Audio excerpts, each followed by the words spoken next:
Akwaba kesi bi mfamra Adom TV so Adom TV so bedwunju me dey so dey awokansi onsempa esa kana no pansu jaw me dey the Enoch Kwasi Wolanyo Walasa goodie catch back pe the only nomenclature of the professor's degree in sports the Al-Regina Wallace the nation's presenter and medicine kunya econo quantum credence maudo esa kana no pansu biu e wo Ghana goodie ejaw shenes mam say game park games the eagerly anticipated pick one game no etmi aba arrival with the bank but more than that so don between gym utwa numbers na 1 to 36 and between central na the 26 times was taken. It took it 1 Ghana cedis between a trap and copim 350 Ghana cedis himself, but more than that, so who be Jimmy Sans a boss cash out too much.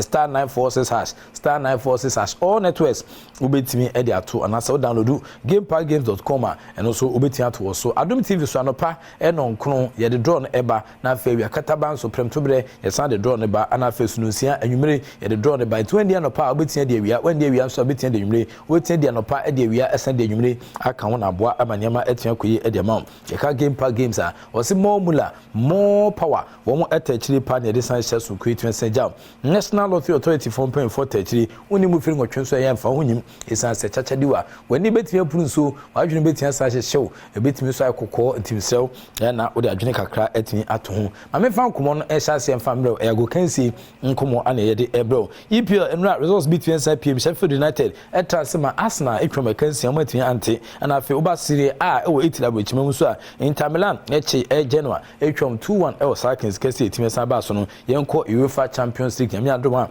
ene matches no 8 out of them Bayern Munich any last we be say kana fi Real Sociedad womne PSG and they akensi no ebetin aboso e ho no nti eya na wa hye no so de mame in the ongoing indoor games and also the African games no Ghana and ye host to and it's a unima mekao se Ghana yen and ye host to say dwumedi no na ohwema na say Ghana table tennis no team no eliminate from African games no was singles event it means to jano na ohwema not one of them cry and it may pass round of 16 no I can see it means PM no Sergio Manucho a revolving and oscillating reporter on komono nto aso ewo African games no I friend say Accra 2023 no and I hon komo kakra tia ba so ya table tennis asededa na ya pra Ghana format ni nyina de film into hwa the body of the dead is a warning to the living person and send cause a subsequent event and disciplines between us to jano ebe yi e de Ghana no ana na yenkomu bio dia na mesa bonkai say the 13th edition of the African Games eba so Ghana no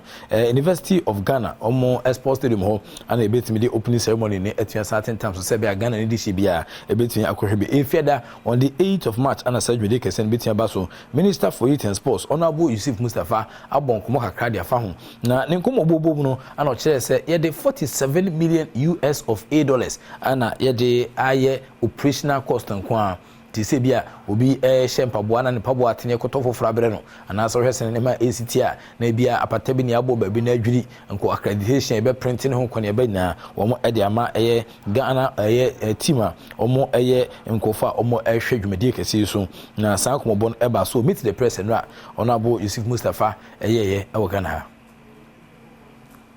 Total amount of $47,712,853 United States dollars is estimated to cover the operational cost of the LOC. And like I said, this estimated amount is earmarked to be used by the local organizing committee for general organization of the competition, which started after the LOC was formed in 2020. As we are all aware, the LOC was inaugurated by His Excellency, the President of the Republic, in 2020. So this operational cost is not just for this year, it's for the entire period. We are going to accommodate our athletes, and I mentioned earlier that we are expecting 13,000 participants. Most of the athletes will be housed at the Games Village. But when it comes to football, all the men football, we are still going to be getting them hotels, and it's the responsibility of the host nation. Unlike AFCON, where CAF will pay for accommodation for countries participating, in African Games, it's the host nation that provide accommodation for the countries. The women will also be in Cape Coast. Their hotels, it is the responsibility of the host nation to ensure that they are hosted, they are fed. So it's also an area and also all the officials from Anoka. Nti ne Minister for Youth and Sports Honorable Yusuf Mustafa odija will meet the press and utimi edi to dwa no so na $47 million a operational budget our modema local organizing committee no takwaku as ofuso asare na afida nkoku ebo omuku no na omde aye niam nketegetin bia as beto chimenti ehun chechiremu no ana ode bae afi so bia oba bia so standard bia omse oboa ni na ne se we de ente CAF competition de okwa obetimi CAF ankasa na betu ka and we do an anyway did ka kwese competition be quantify for more number of people are obetimi do maba we de countries na eba over 54 countries na omoba no on be do krom ha obia be pen accommodation na watimi de ni atuansa akirase na aduane de bebiri na ebebu na afemafo atuansa di na noda amatres ni bi chese ohwe so se gina de mom na otimi sampa na no de ni bi ane de eba na nya nika nti omo ehwe ni sempemfo ensakra maduane mu kakra emfa mom twi enkomo bia no so etuan pepimu minister ekasa no wasa cheche mo se ticket ebeton ebe range from 50 Ghana cedis ya otimi sampa hoye ohwese mesitu a na se hoye popular stand no na afen so 1000 Ghana cedis ho no be VIP it range from 50 Ghana cedis kwa 1000 Ghana cedis to ba na wahye okutuku mu ma. For your information, the ticketing range from 50 Ghana cedis all the way to 500 cedis and even sometimes maybe 1,000 cedis. But it will depend upon where you are going to be seated. If you want to buy a ticket and come and sit at the VVIP at the table tennis, then you should be ready to pay more. If you want to buy a ticket and sit at the wings, it has its price. So it all depends upon where you want to sit. So the ticket starts from 50 cedis. It's as low as 50 cedis. And some of the events will even be free. So you still might get complimentary tickets to go and watch, because we want to also control how many people are coming. So you can log on a link and they'll ask you that just this event, you just have to get a ticket for free. And you can then secure that once that the number, we get a number, then there will not be any more tickets for anybody to come, so that we can control at any material time the number of people who will be at a particular venue.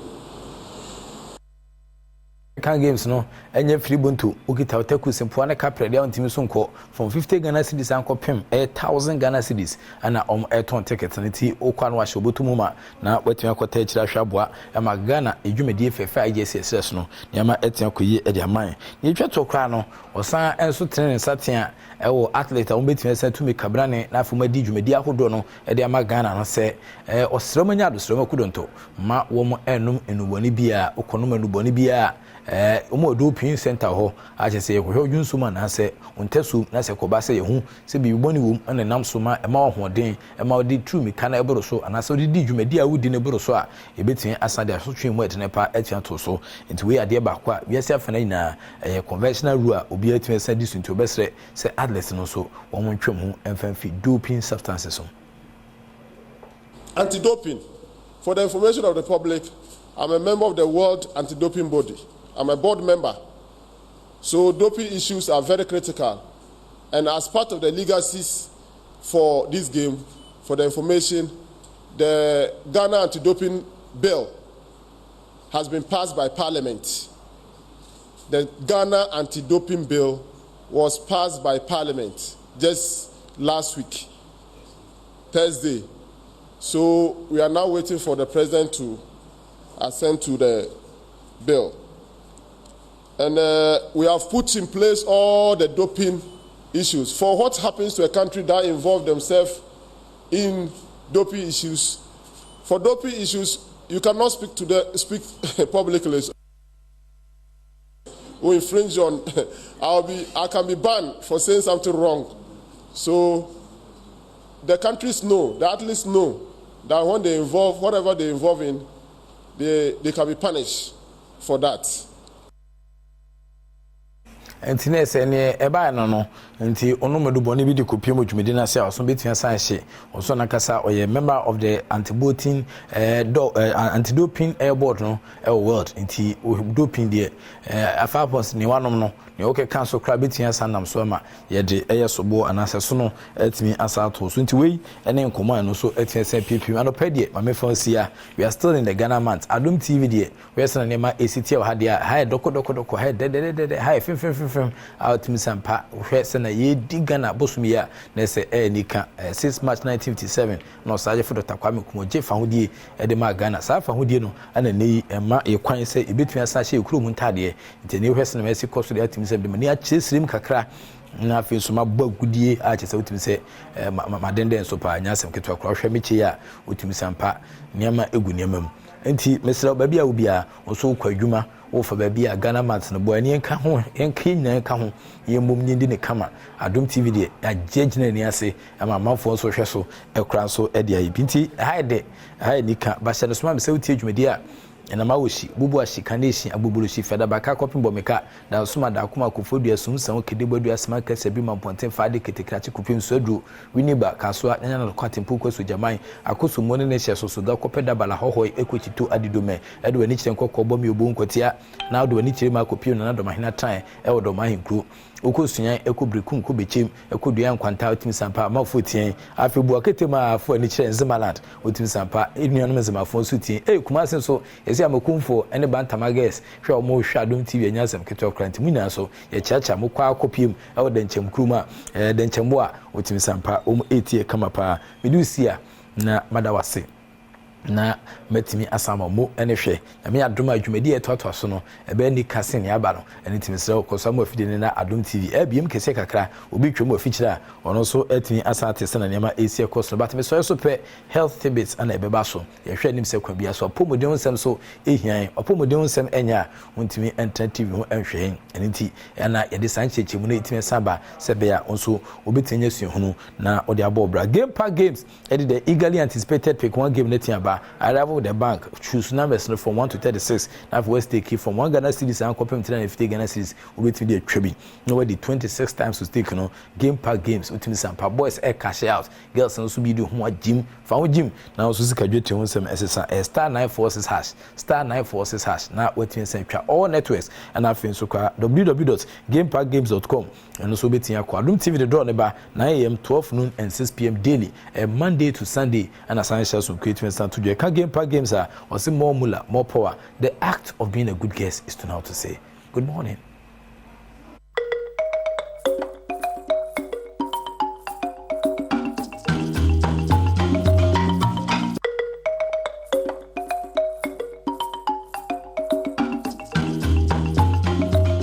And then some more about Adom TV, Badwam health tips. So now watching Komo ye allergic conjunctivitis said in Oban one to Webe Hadrin. Media Sedema endpoint homeopathic clinic Nadaroma and a day bro Makafi Mistro ya in your hoko endpoint to hoko check prostate no mema pe anywhere Kobomu buying Ninkase beam radi and so ye bema use machine Biana Cocram binom near the honest and Muna Munko Honko said you more at sea any men in a man so sa infections see a war who quine.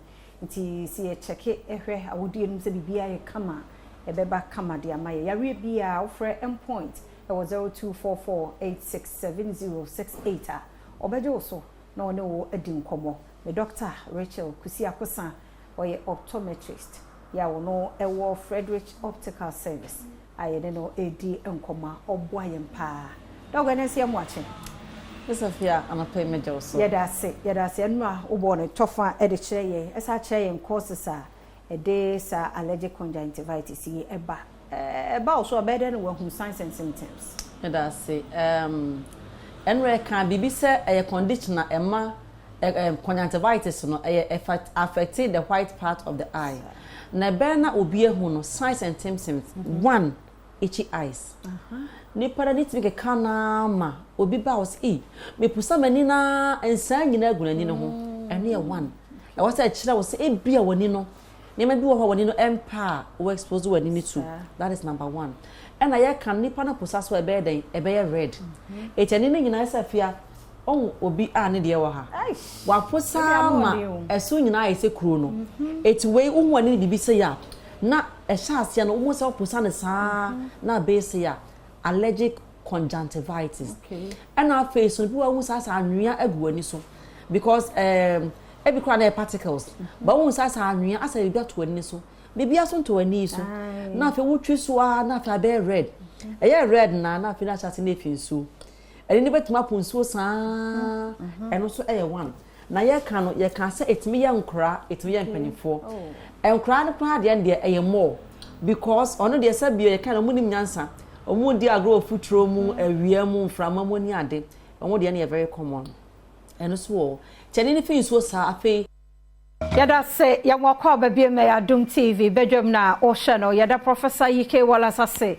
so de agudie mu nsam no abreye yakotie health tips no enso de edu so yi eno so ya pomuden komo no ahye no so se Ghana month na mu ne ewo nti bibia bebia ya bi hunu Ghana su kakra ewo mu so ate ase ne yaduane die mu kra no yensesem wiase wunya bayram pesi na wunya makone nkate edi twim awo ne kakra guso ayese wanya ko bi aka ho enye no ano akọ enu ano no aha nti enye ne saa enti me wo executive prostate center in Pedinfo so ewa ha Dr. Carl Christ and a Dr. Theophilus Nyako ewa ha anopai ye ba bedi nkomo ahwe sede ya pomuden no emu nsam tie ne de uda na unyane na ahoden bibia wo ha no de nyame ase eseye ne mani nyina Pedinfo mo akwaba ejoso ampacho bibia boko de maya de mahofade ne ye Ghana mpa maya de do mo sepa mate prostate wo mu de na se ho mu di ho akotene nti executive prostate center eno ewo hefa pacho ewo UPSA area hono Atrako Madina Atrako down to do Atrako ho na bo se billboards to ko ase kakra bia some nice hotel bi wo ho friend of Pelma hotel udro bi so bia so wo ko executive prostate center akwaketo akwa ya wo na nekwa no be so wonsa edwa ba ya share ho ti na ba bia ya share wo no and I call Dr. Theophilus ana me hu prostate wo apart from no a dey bi na ye ewo executive prostate center. Okay, nti the thing is edin da so executive prostate center. Now so no there's a reason why nti aye ni sa. Edin executive no. En say oba hwa ye de bo kese bi anase ye be charge o sika brand bi ntisa. Executive treatment ye de magane ni bia obi biara obeba ya so ye. Eno won ti na edin da so executive. Prostate na wo ho no try wo say yeah specialist in prostate management. Inti who prostate problems be to say prostatitis and as a benign prostatic hyperplasia and as a another necrocram which is prostate cancer and poor.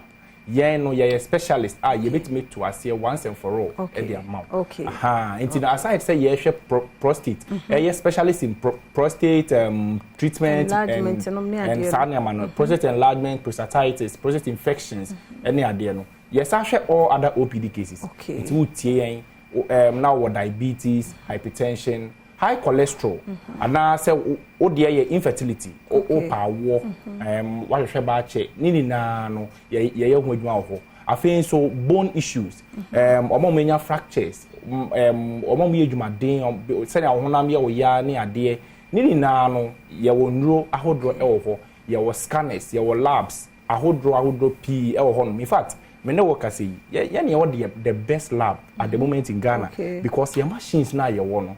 And I am analyzes any your reagents are you want a special from the United States of America. I think so scanner are your friend 3D scanner. In fact the whole Ghana 2 facilities per any will be. The third facility. Nyame adom. The third clinic and as a hospital ya was 3D scan it would say opesa we scan proper pelvic scan proper abdominal scan na eyi organs ni na edi senia ya rebia akwakọ hinta o baby no ebetimi adan the dia e was about executive prostate center. Wow. and the yanka baako yan fa topic na mo ye masters in prostate no dog kan ho asem kakra kire as na dog choflas wo bottoms akese by level na the baba try say the baba form unim say so na yesterday say kan e ka executive prostate center wa kan be brave executive me man nya wa gwen say ska kese bi na ye de ye gi wo ho yinim say Ghana economy na ye de ayedin so do wo bia no fabra ka say prostate na wa asem ye kan so no prostate no be ma bia e wo prostate gland ne bi obema wo wiase nko ade o prostate ne bedu baabi no ebe ye kese a chense na wo say ye de eye ye tufu say o ye obema mentwe ma prostate ne ye de e ho masem wo ti ye nkan baba ye check up e wo prostate ne ho na say problem bia wo ho a ye hu nintem asia no aye de amaw obaso na say problem bia ne wo kwa ye ondu e de be ma as prophylaxis bo funu say ye de ma ono na ye siesie ho na problem ne ye de amba o ye obema na wo ti ye nka na say prostate ne ho atochima unya so bebre ebini se wo joso on tentem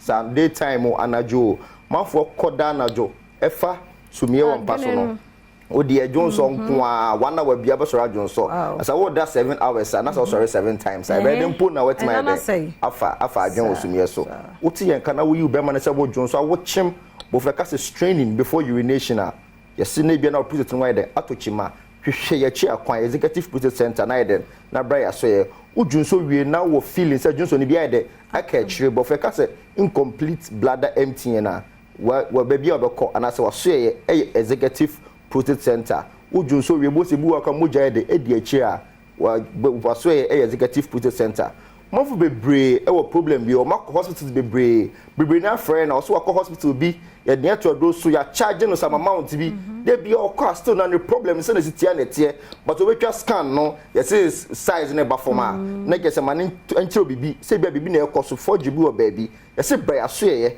what to na mo na wunya solution na bra executive prostate center now your bema o prostate ho how bia no say infections na friend prostatitis say benign prostatic hyperplasia ka say prostate enlargement no and say prostate cancer ama ya show catheter and say rubber well say executive prostate center o your bema na say what is ka worry oba nti ya show catheter and say rubber and adu wuntimi nya den endi agro na say because so wunya this urine retention e do ko hospital na say baba show rubber na nyema mienu na wo ho first say the show aniam no so ye ma wo say e bi anesthesia bi na say bi e mama pain na go from there bi e the show raw na the sign for any say because go to students wo ho na mo yom clinicals na bema brand ye you bema na ye the rubber shema ye nim guase men twema we nyina ye de emma bre ya so ye na scans na wo ho no ye ntwa na ye hu size of the prostate ye de ye scan no 3D scan na e kan wasem no ye ma estimated prostate volume ye ma the actual volume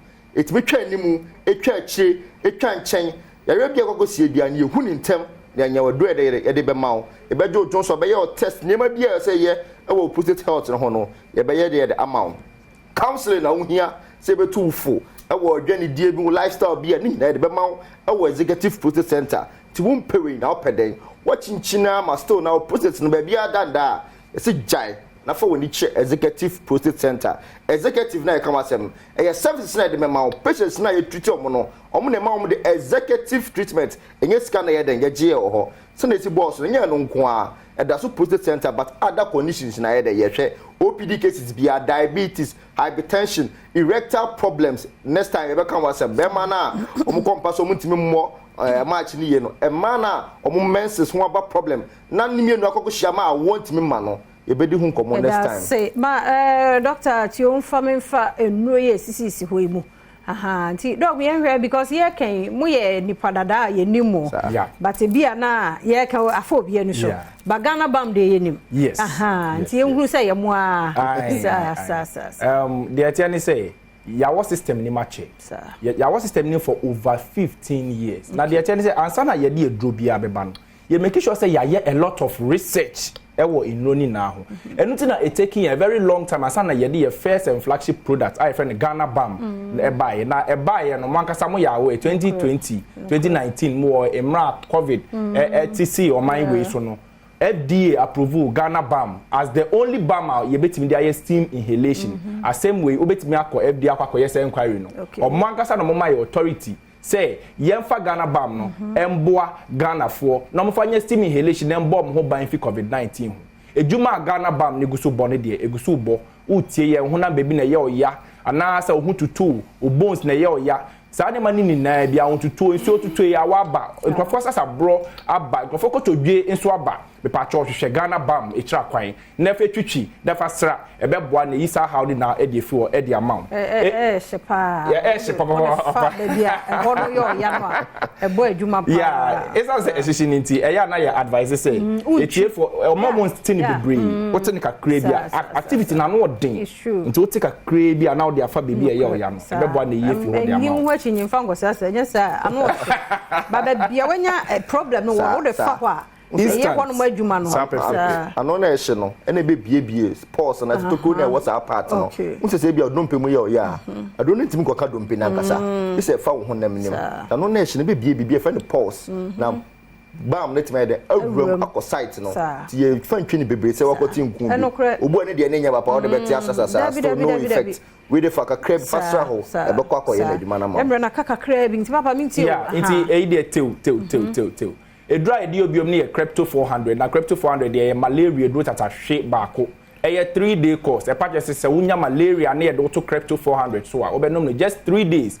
anapa baako enwe baako anapa baako enwe baako 3 days now malaria a share said the amount ye 204 sem a 3D yare malaria no wenya bra executive process center na yenye correct malaria test efamao na yenchrew wo malaria parasite e wo mogin senia ye treat we na also repeat test na wakasa bo se yendro no e bo edwuma edro edi obiom no eye Ghana man capsules edro Ghana man capsules de mema no adanse ne de ba ne guso ba next time yes abeba no we'll talk about erectile dysfunction now so ene de ye ka Ghana man capsules ne wasem utie yen wo ye bema otutu enkuma boa obema ne sorry atim keja na asesi ni ti ase anasa obema no say sorry a emunya den a hwehwe edro Ghana man capsules ebebo ebie wuntinim kama e de ama moje de frusani ya ko be menim ama no ho kani hia ebeboa ama wago pramane so o performance e wago pramane so na ebeboa na ACP esita e de ama o ye obema wutie yen o pese wo ye test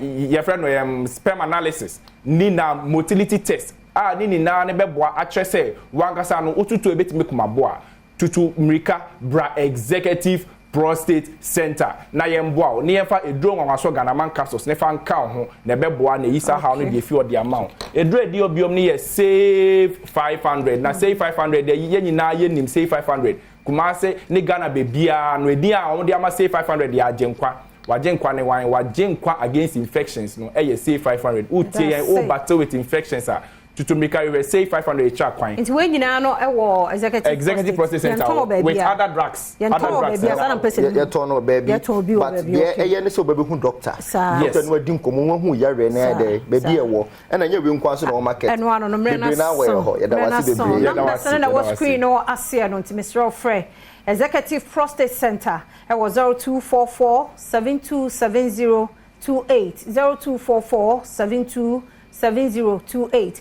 then wo munnim komo wo prostate ani nyarewa bia doctors me famu si ha ya da se me kwaba wo komo biem so wa kire ye ba ye beto so wakọ baby me ya Adom TV Badwam na o hye no na me wo Faith Homeopathic Clinic and a hospital 24 ewa ha Dr.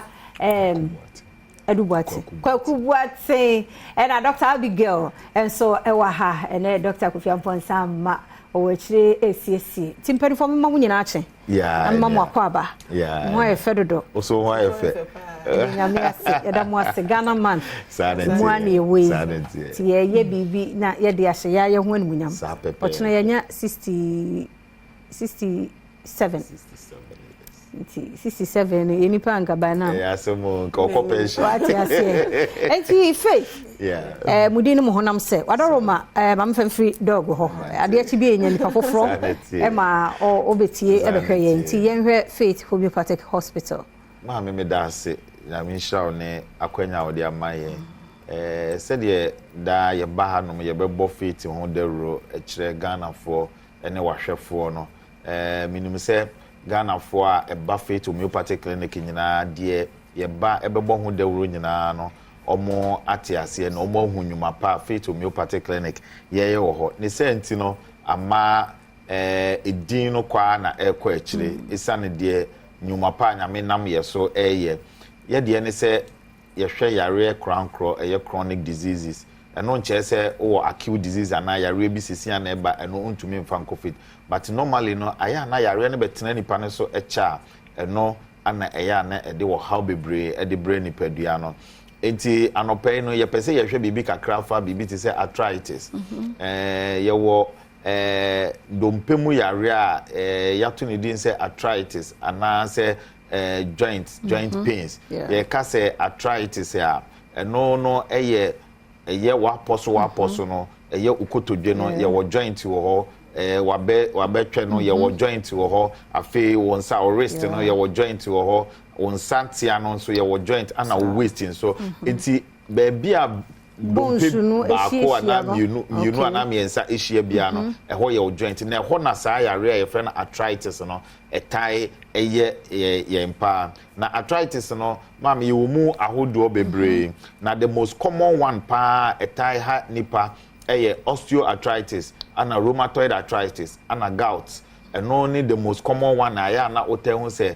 nkrofota report pa na ni nyina no so de ebia wo kwan a efa so ba for instance osteoarthritis say no ye wo dompeni ntem no ye fra bibi cartilage no bo dompeni ho ban said ye be ya dompeni mi no entumi entwi animo na chiremu a yeah Dise bia akokokora no say na bi ewo mo ho nti ubo nse okema na ye grow very good and no na ye friend cartilage no na nipa bia wo joint no sa ade ni bi wo ho and no na bondo mpeni mi no ho ban se de be ya dompe no entumi entwi animo eti se bibi esi na se sa ade ni free ho a definitely dompe ni be start se etwi animo na dompe etwi animo a the pains ana ede bre eti the most common symptoms of arthritis pain etubo say na dompe no etwi enimo ho no mo no osteoarthritis no eno nso no your friend say nipa ni mu odu bebra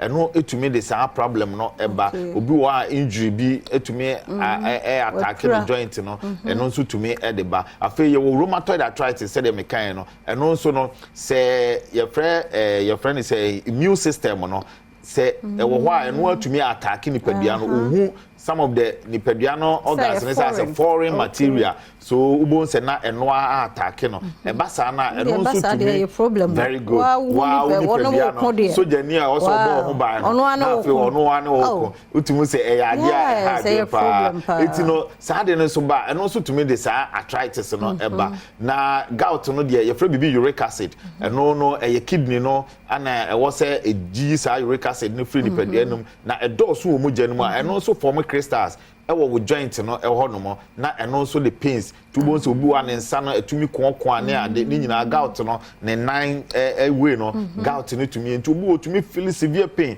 ewo ni toes ne nine ni nyina gout no etumi de ba eti am ye hwe we ya the common ones me say kura me boy ebia wo kwan ya fa so eba eti faith homeopathic clinic say oba ho no mo a eno ne ma ye yarehwe ne ye soronko no ye hwe the root cause enye se oba ya so Philippines wo joint intino na ye ma painkiller bi ana no at the corner the pain ni ba na wo say ye hwe na ye fro because arthritis me ensen ya me kan nyina ebia wo kwan a efa so edeba so e wo say ye tackle no from the root cause at the cra de eba no na atumi aboa ma sa pain no efiri ho no mo a amabiem aside pain ni cra eba no etumi the swelling wo say wo nine no kotodwe no etumi ehonhono wo nsa no ne wachi no etumi ehonhono na the swelling eba obi wo ho a o 90 dru ha no magye se wotena se nipa bebre yom me ma me ba ko say doctor me ba mo ho me free ha no free police station ba mo ha me tena ko be 10 times but ni nyina na chi nyame adom ba ne ho ato no eno ana faith homeopathic clinic say oba ye beboa na ya hwe say pain bia ewo joint bia eye arthritis na de ba no ye beboa na yetumi eye free ho na oso no watumi anya hode mo mame ko doctor Abigail hodo no so fa bi nto aso ye kan ni say dog a kire say nya so oba na ekukuru edro ne de ama fa twitwu pains so nti ho na Faith Homeopathic Hospital ma kire ye say mfidie ne wo ho mo eduhwehwem hu adekode apotin de sa arthritis number ye ni sa nkomo no me da se bebre antefie na de dikan no me de number ne so betu dwa because of a brain team se bi anchiche mu no anko yi a ofra yetim de mpacho number ne 0540 710 940 0540 710 940 and I say HM was screen. Yeah, it was screen. I say. Obia emfana on fene man in chichimu. Na asama Dr. Booth Aircam. There, in fact, edi nipa bebrenya. Na Faith Homeopathic Clinic no. Oba nyesa oprekupe na obedu na ne ama ho do so. Me yese me wa arthritis. Obi ho obeka se yese wa arthritis, but edin no na wate. Enti pains na all from na hu se ni kotodwoni to say arthritis but e bi kwa obekọ no na enye arthritis enti me so sa me ya wo hwe bra efidie ya ahorahoro bebre ye start fi baby ene de akwa ende ye hwehwe nipadua ni mu nyina ni ehu the exact problem and I said the cause of sa ade na unhu no na ansa na ye be start the edro account obi okọ beba no na ne problem no onhia edro eye kasa kire ubeche ne neme bi kwa na didi anase ne subia wo mu no ene lead to sad nti no oba na hu na onya ne kasa kire say yewe emfa we nto emfa we nyese na odisua wa yoki so na apart from arthritis ya Dr. Botu diabetes and so ya there etete yempa o man yes me hu na kan because e di ni penya na ni sunsun so ye bebre a ha adwen bebre say your ba say your be man ni sunsun so e di ban e ha adwen na ye ka diabetes na say insulin no enye na dwuma yi na say pancreas no entimi produce insulin no e ma ni pedua na ana say enye produce kra bo say na ma bloodstream na say sugar no ayembo ewo blood no nti beka say ekosoro na say beka say the sugar ekosoro e ba say ya edin so bebre obi o atempie so komode obe no so tentem wonu ma dry ojo so tentem o so te wo say odipedua ni nkoyie so nti ne fa ba faith ana say bia watching kwa wade no so bebre obi o ya we say adewe ene ha no ama ne complications kwa asset in e bia ama nani enyo how anaso bi wan me masem kura ekofom oyo ba na tinka etiko equating yema bebre in fact e ha adwen nti me so sam we ya wote yenka no se won sanso e bia na bi okwa onim se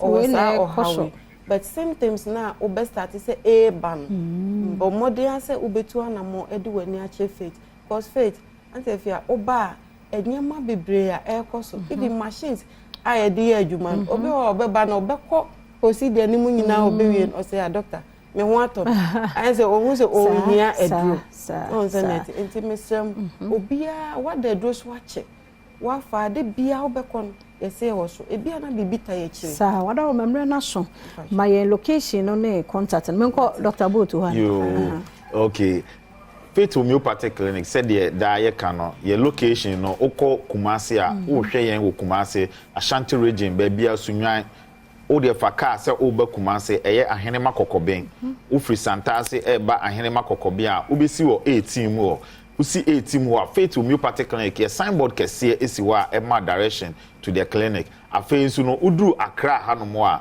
ye wo Antieku Junction eye ufri Santa Maria eko sotuo mu de obesi wo Antieku Junction ana ufri sotuo mu so ko Santa Maria o de oso besi wo Antieku Junction usi wo junction no hodmo a ye signboard si ho se wo hu signboard na fa numbers na o screen ani no ye beba be fa wo na ba bia wo gina bia ye de wo aba ye clinic ho afei uduru Koforidua nso a ye wo Poly Junction ufri Accra eko Koforidua uduru Poly Junction wa traffic light no wa on your right ubo say Faith Homeopathic Clinic ye signboard si ho sa road your friend Laundry Manager Road uduru ho no ma obuso obi a odo be ko clinic ho ana takra de nso no ye wo Anaje police station wa udu police station wa First Junction on your right Faith Homeopathic Clinic ye wo Bogoso nso no ye wo American Hotel ho no monso ana ye boy adwuma fa numbers na egu screen ani no na wo de friend yen ya re biara abetena woni padua nim a wano maduru a enko no se ye boss se ye ambo so de friend yen na tu anamo na bra na se de adanse ekoso o Faith Homeopathic Clinic no na memfa ye so moa na oso no binya adanse Dr. What say and Dr. Abigail Free Faith Homeopathic Hospital na oni ababeji nkomo no nti numbers na wo screen na se no frɛ na de wabodin de wamodin na wo ntumi emu ama ahonya wo den ma St Andrews Senior High School admission maker saying to about time wo hwe me sabre wo pe Senior High School do ba akwa Trumika fa no St Andrews Senior High School wo me courses ni nyina ye wo day ye boarding so ntimfa ho ne baabi a wo baabi a wo bia wo do ba no call St Andrews Senior High School be boa no pa Trumika ne friend number C 0244 696911 0244696911 and 0207891004 0207891004 now when St Andrews Senior High School penifo edin komo na oba no so enya admission ebi Inter-school reading quiz and also coso din 15 schools and a one more barber kind challenge into said the TBA binya kendi forum nyame yaduma 17th March coso Joy Prime 4:30 p.m. Nani also waba be quiz no ebi school awo hweme ana school ru awo tie mi obata wo tie Mr. Friend number na fa obay ru amu bi sesi 0535 207920 0535207920 na wonso enya akonya ibi mofra no tichiru ne ehwe sede won mo ready aya quiz ntichumike na fa obai ka ho ebi enne eye yankasa yenuaba Elizabeth Omare oye makeup artist ewo multimedia ha Lizzie and obi afre no enne eye Lizzie birthday nti happy birthday enkoma Elizabeth Omare nyame hiraw nyame ne okese kosi se obeye kese wakoma so ebisade rade mani nyina mremu baako no man kwatenten ahoden wom na fa hunu wasefo nyina happy birthday nti do too much Lizzie nyame hiraw de oye no ye ni eso mami nyina no so na memfa medie no ensi ha ai mekwei kwasinsia aye krado asemidi ka to so omahene kwabna sante de pense mono ebeba medi de afia amankwa tamaklo yete enyom zo faadwen yete enyom yezutanaman yete enyom yezekakan no ho na yete enyom na yeza abobo he no ho nta enyom ze oyaze bia no hia empa de ye Ghana fo nta enyom ze wa hodo na enyom biara so na za oye nti no yegina Ghana mantimi ze oye nana the fantidol and Miss Entertainment no Mr. Browson ko wo fie honom na zo tingi de ade pay mo sorry no za mezama so te no mezama so to fom te no menyu anje ho na wo chema me de hye oye kodwantwi ni fie kura owo kwashiman wo cha ija atom ta eda no ko bayan ko hye na embra.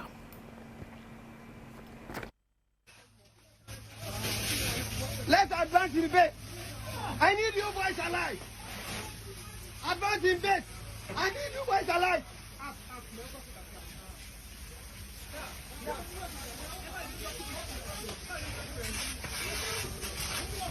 Well done, boys. Well done.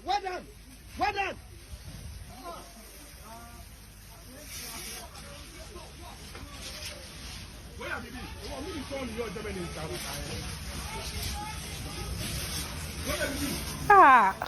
are Musafim.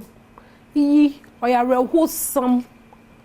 rehusam papa yi sika o. Sika de pe yazan. And sika gone down the drain. Nana, what's in the mukroman? Yes, a profono, yes, a far from Fantano, near that wall. Into Nubusum the Malaza Mamati, so gone down the drain. For dictionary na shushum na inu oya rehusam tu kodwantwi kafra ai kose na hima se de kose na easy oya homto na oya te kakra ye bompe do butum na wa service situation kakra za ma he na mayefri hono me na yankwohwa letafo no so na makala tafa na mechirem de yenwurum wo Nigeria ho rehusam ayenya no oye weekendi yanta asam papa ye wo fia na yenya nante de oye John Okafo za dodo na afro no Mr. Ibu no waza ato hoboko na enyem story na nyen zo tingi de video bi aba the social media na o chirem de ansan papa no lobo no or that rude boy I say. Now rude boy or you one of P Square and Tafono woman or no what's a woman no or cause son isn't a rude boy. Not other bonum. Now or chima brentia no so one cotton or heavy now.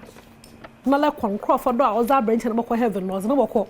Into no you know okay no one child no we. Share video na kakra.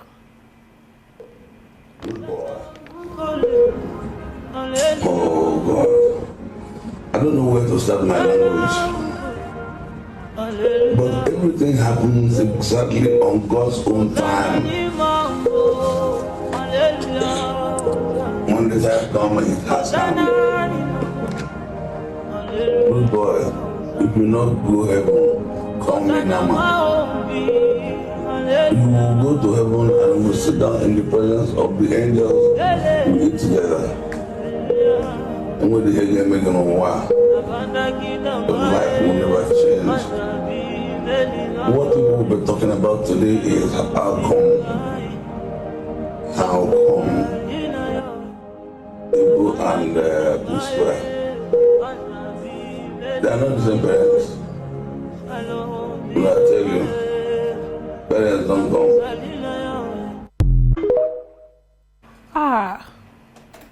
Nyimpa bra nara noti nyimpa osha hine chawo no nara no onyim no mudru nti no nyame mfani kransie na mpo no ode da se bebre nti no biara obo Mr. Ibu biara no da we bom pa ma na we ken ni sika mu afa we ken no support afa biara no nyame inshow bebre na nyame emro so ya kaka pen krabia you are who some pass more man Nigeria to know where you are music yaba mo na yakọ na ye dey si honom na ya san ha be fie na before you be fie no mami esoro na pay hu na me nya fine mama kan for 3p garlic mixture mo wate 3p garlic mixture the 100% garlic extract garlic papa no was a haban kakra was a one na was a ye or ye come papa say sir na so hu na me nya ofan nya bi no ma bibia be de zin obaba double call nti no minimum problem no mote and a person we fu na de she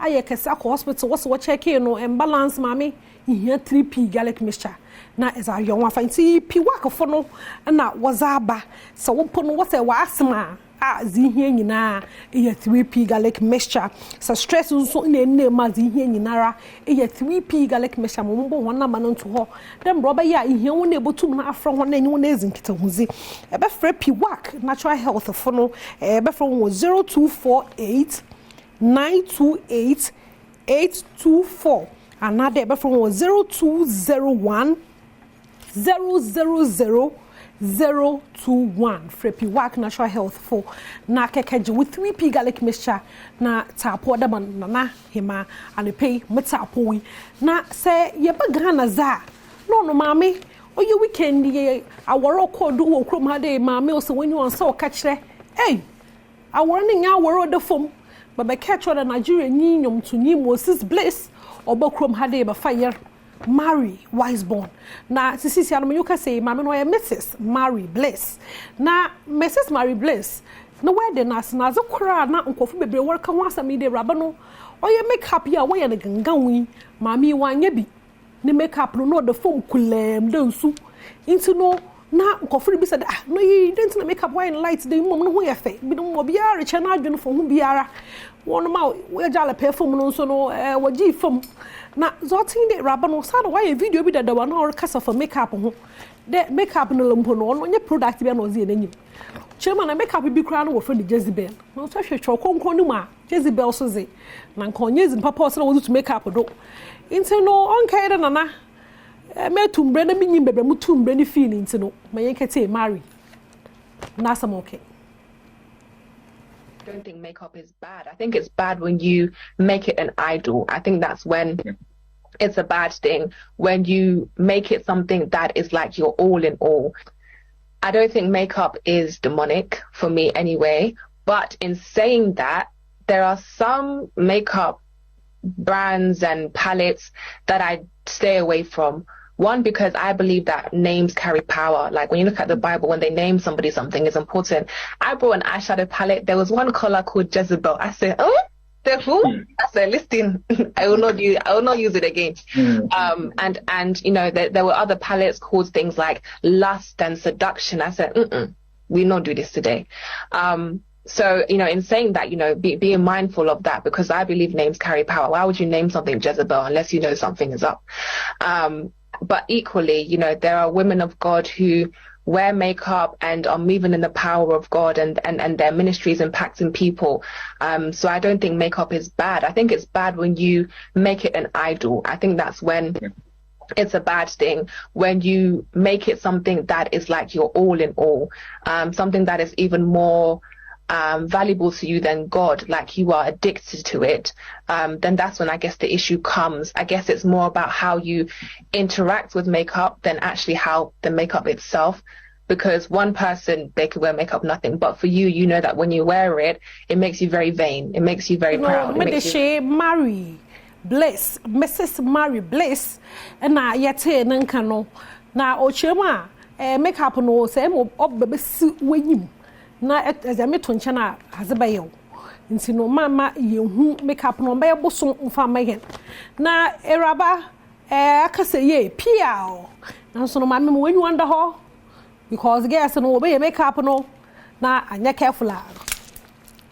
asa na menyo kasa wo kasa kwado ti no mama mo sada ye bia wa na se ezige wa wori si ho no momoznara na ye na gisi ho na ye be firi ho ehu na ya basam ya ko ablekuma na lace ho na so no ansa na menyo baka dam ablekuma na lace asam no Kel Brands and na was about to go the CCR no one toothpaste no why na ahodo basa nti no dambra etibiara say afrabo ye panino sour pearls obo say white kra na wo bi wo ho no nti no Kel Brands wo chema wo Kel 360 toothpaste 360 zeno ono ebusuamu ni nyina la wo botum na wo twetwu ho na sen mmia kakra to brush no na maami chokodo ina etwetwu na se enyo no na epe na mpo no e wabofra bi ofie from 2 to 6 years why ye Kel Kids toothpaste no was strawberry kakra one so na strawberry no de mofra no ho nanyu age ho papa e doko kala no mpo mote inte no was strawberry asha na kakra and the kakra to brush to ani lichu ko e kama basa mofra no ho nanyu abaje ho 2 to 6 for no one for Kel Kids toothpaste no one for twetwu ho na se na se mpo no awo no e peda wo se o ye fita za wo fra no white na no ziye nyinara e Kel charcoal toothpaste because ono was a mint fresh mint bamboo fragrance and I was a one mpo no ti charcoal ho no ma no ibru no wetu na was aka ho into no de twu wo se ho na wo se ho why fita fe wo zamo ma momo bo Kel fo no one number na from ho na eni woni nzigwa o was 059 380 9227 and na 0246 865-798 for Kel fono na anyone nzigwa Kel 360 toothpaste Kel Kids toothpaste and onye Kel charcoal toothpaste na menyo reka say oyaza ablekuma nana lace osede mpono amrado on forget no so about rap pa okrom hade ya obotuman also obotuman ma yente ablekuma nana lace Adwa Samrado. We can go in there in the studio. But then we won't say the animal something and that question and while I won't say I will break your legs. The skills on the and then we pin it off. I don't understand that problem one last now you're not sure. Now grab rap and Sakode. Yeah, Sakode rap. Which is say I can sing now using music I saw in penny some. This is how you switch to singing. Maybe one or two singing lines. Okay. Jumper. When it title Casablanca. Jumper. On a jumper. Obano ose jumpa no aposo kakra no aba Raja Casablanca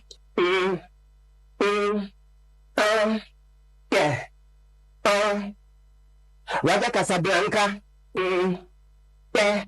Ofebia, Wakosha Casablanca. Raja Casablanca. Yeah. Casablanca. Yeah. Raja Casablanca. Yeah. Casablanca. Bygone. Raja Casablanca. Obano shape no owane nofa. Nofa. Nofa. Nofa. Nofa. Nofa. Nofa. Nofa. Nofa. Nofa. Owane nofa.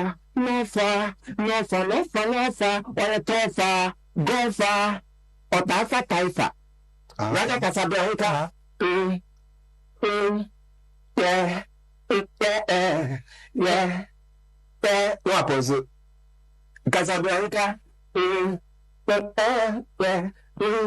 Ofebia, what was a Casablanca? Raja Casablanca.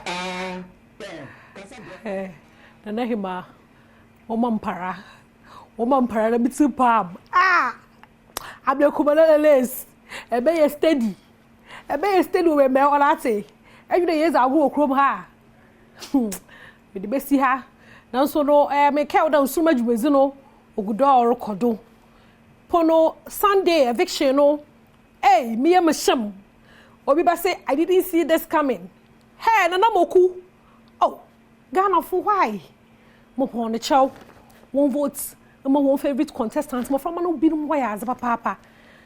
Mo squad no what no pa no mo kuku ofia. Hey, no na zi vote no here. Into no say our favorite oma. O mozinara no vote. Na for man. Onsoma 3:30 Sunday. Na but no TV home.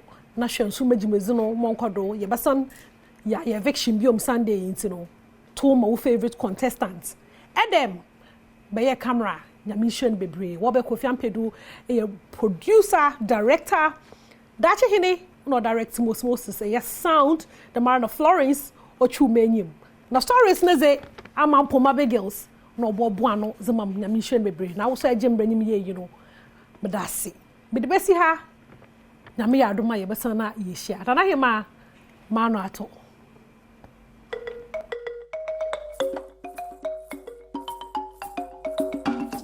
akwesi insia commander 6 Carlos Edia da bia makacho se ye dia kokoduro nyamesuro oman hodo ene be ye adwuma ye nsuro nipa bebe bu nipa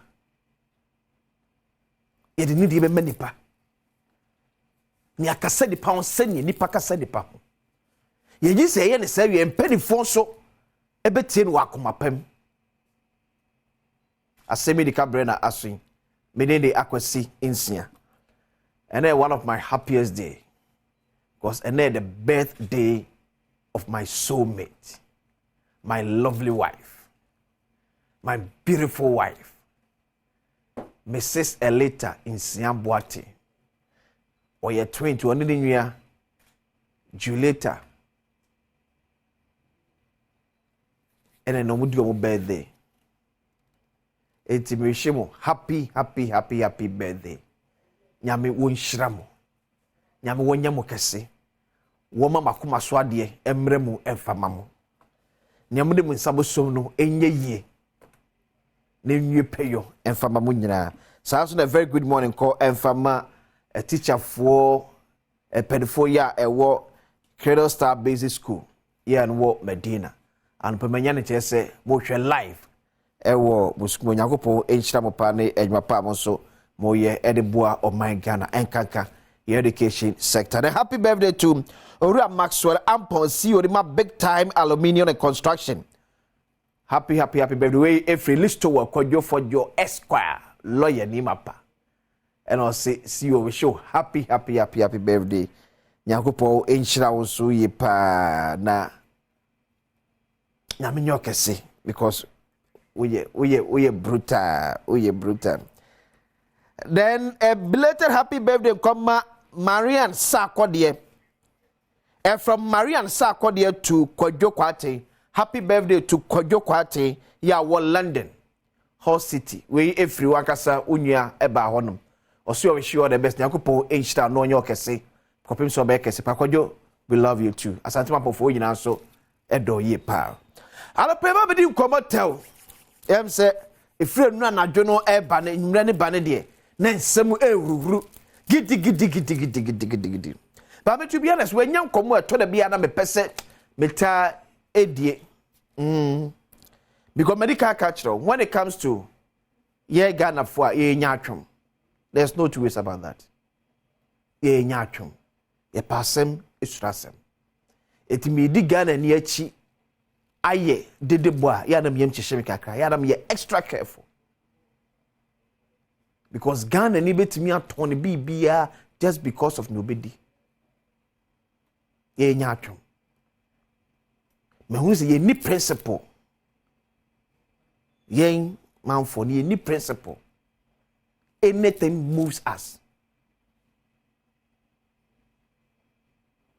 Ekomodi bi ekokosu about LGBT ya passe or se mampani esign enkodu mampani enchen enkodu mampani chen was 7 days so obesign wan se be come back to parliament mampani so ababonti aben ho no enyina ewom but quick mami starting FM3 and me do me state baby from Ministry of Finance where Mr. Director Fache Bav come Ministry of Finance for state minister first answer asna maba afanyama kende ne so enam hu ya etachi makoma emanura ekasu ya mensu mewura hoye o ebi ana hu ye hwade we ye krata abre beto dwa se mrachedwafo age LGBTQ+ bill na atom na akase mampani be sign krata Minister of Finance o manya so ye ya wo hwo Ghana yesika samso soafo da no etitim ni koma mampani na ado dan kokufa kai se soafo no kremoni Mohammed Amin Anta ti asmo kai implications. Point 2. Impact on World Bank funded programs. The expected $300 million financing from the first Ghana Resilient Recovery Development Policy operation, that's budget support, which is currently pending parliamentary approval, might not be disbursed by the bank when it is approved by Parliament. Eti, your budget na no, your share say World Bank at the best at $300 million. And na finance minister you on your kremoni Mohammed Amin Anta kate mampani se mampani de nsahye sa krata na yaji maseja faje atum no ekunitia gay ni lesbianism wo Ghana no mampani ni se ehya ase a enya dia sa sika we World Bank be release e dia ma Ghana ti mampani nwi ho biem ongoing negotiations on the second Ghana Resilient Recovery Development Policy operation budget support amounting to 300 million Ghana cedis may be suspended. So it related to first one. No? But remember, anyway, yes. Okay. Ongoing negotiations for $250 million to support the Ghana Financial Stability Fund may be suspended. Yes, sir. Professor, me best $250 million. Obviously, LGBTQI then say man penny sign pe says can so have no ebe hold on. Now also Kaseska we nyina ebo we amounted to about $3.8 billion and a Ghana beluzi. Sema penny assign LGBTQ+ na. Also so trase. Urebe ho so ye Ghana ni. Urebe ho so ye Ghana ni. 3.8 billion Ghana cedis. We are trading our values and culture. And this is a finance minister. Yo ye kremoni. Yenna nanon kremofo miati ase dia stand. But this is a finance minister who is trading 3 billion Ghana cedis with our cultural values. And a person they took from Boko. Debi ameka sa se mochire mu am say sa se bi enkura se NPP endis na no yenya no hwe. Yempenfo ya de a enya ye catch no na se bi wo NPP no wadwa wo ndis no wadwa because penima otu na Ghana se 100 Ghana se tido me enka na asem. Oh baby abadu 3 billion oh. Now Ghana ye mobo address say 3 billion. 80 we need to throw away our values. This is the state of Ghana and Nana Akufo-Addo. I am a bododo. Yet is a castle as you come the on kind of 1 3 billion. And you 3 billion US dollars in you. And in the finance ministry, and near bre, some man penny and sign on. No, see, can I was me say I 3 billion US dollars. And in the finance ministry for near bre. Because the man penny is like a king. Almost so say you be lose 3.8 billion US dollars. It's man penny and sign. President Kufuor. Oba Ghana F4. Man pere Oba Ghana F4. Yen susu da.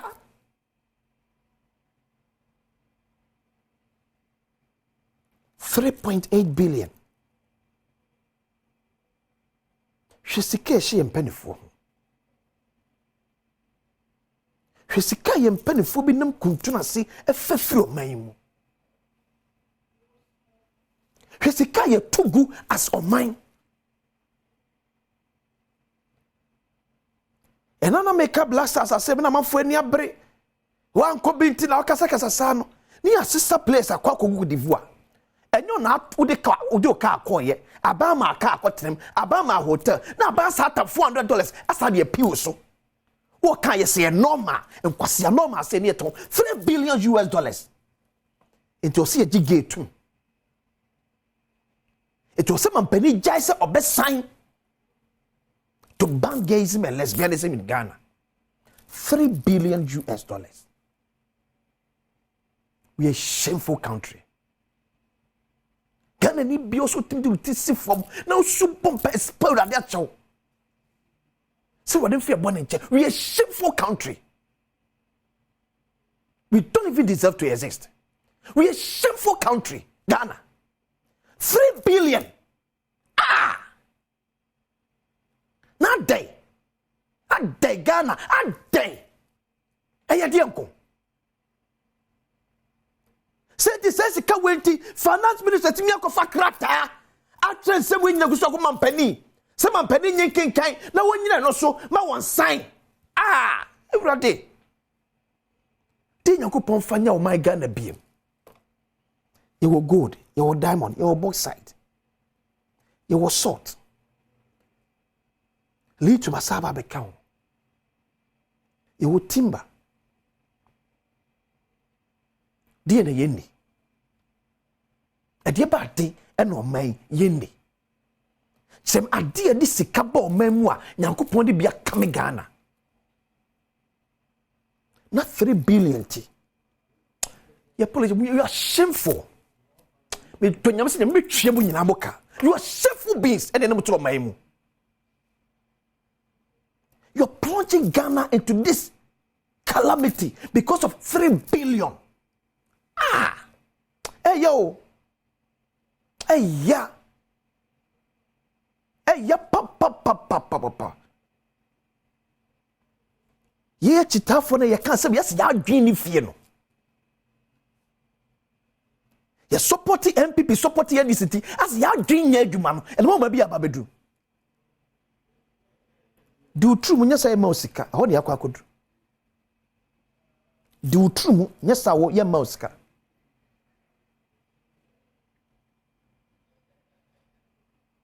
It will threaten. Business communities will bow out from Ghana. It's not a Don't we have business communities in Dubai? United Arab Emirates, business communities or no? You need business communities. Oh, United Arab Emirates. But because yamo ye bre yenti, and will be the $300 million a threatening. $300 million or they threatening Ghana. A country like Ghana, a middle income status country like Ghana, yeah, the $300 million a threatening. You are shameful. It's a shame. And it's a pity. How? Me say dear pan more mine enye sika Ghana Yakopon do bi bie. Make a crime referendum you all you free mo. Nobody $300 million. So finance minister say, yeah, I should be losing $300 million financing from World Bank.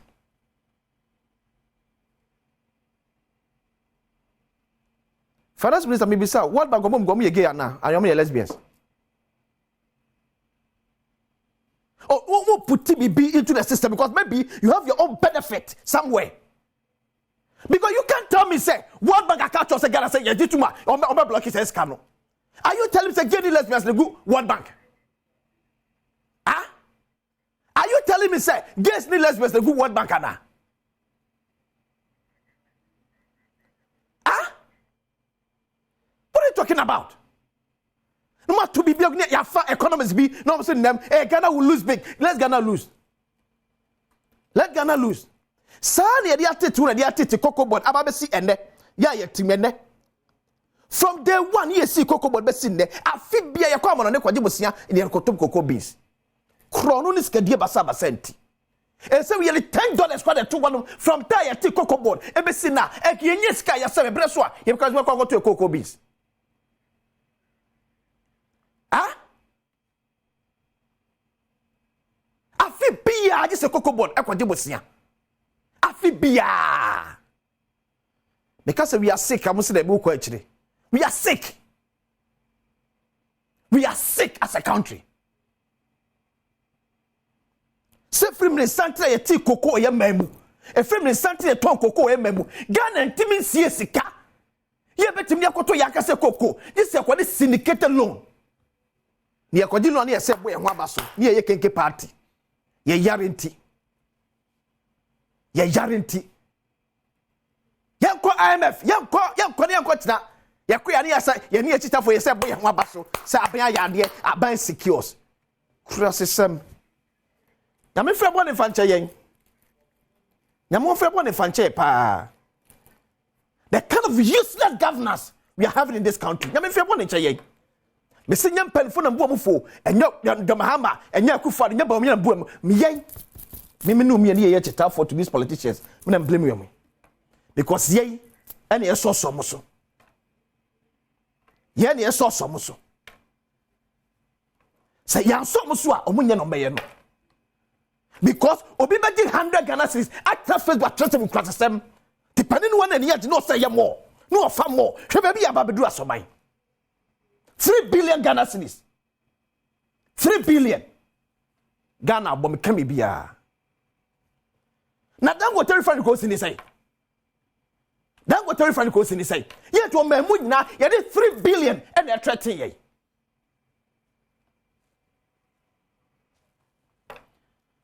Where President Kufuor and all the tuja. It's some young say. What is say? We not quite the court. LGBTQI we no. Akwa the court. Etiema Supreme Court determine me ansana. Obefa ho adwen afa ho adwen. Ba meka de ema pade so enya atwem ni bi no. Nya atwem pa a class prefect enenam. Yeto memwa ene pass yi levy ye pass in 2023 2022 na yi levy asem wo court man pani jan ho esan yi levy NPP nhwe ne ye NPP nhwe ne ye ona ba fanyo mark no say no we press conference na ukolege obi anyina wachi it should tell you something ona pa to video no kwa to so memmo fa video no kwa to so na hwe ade a majority leader your press conference. You see, sir, the man for the MPs, Ejinachi, Shadia. Henie. Made me who are McKenty. You say to me, can't I want to tell me. But more from wondering. Some believe, say, baby, I will not know how. So they will not be supporting this cause. Had they been believing, MPs be nobody come on. A believe, say, baby, I will not know how. Maybe yourself is secured. But baby, a number how? So person address a press, no, as majority leader, it should be a caucus decision. And your one man show off. And that person address someone as your own member of parliament. It should not be on behalf of the caucus. Yeah. When peace na edge down and almost go so go no. Areho. Yensi etrase. Na yensu koye ma na ebo. If say 3.8 billion Ghana cedis, e betimi unlock Ghana say dia. Minimum $20 billion be yen. There is a ton ya yire ni e manyina. Say 3.8 billion. E betimi unlock Ghana say. And $20 billion there. But did you question here? Yango pon ya mo chana pa. E be say dey share. Asemi yidiko, asemi yidika. Hinna beka.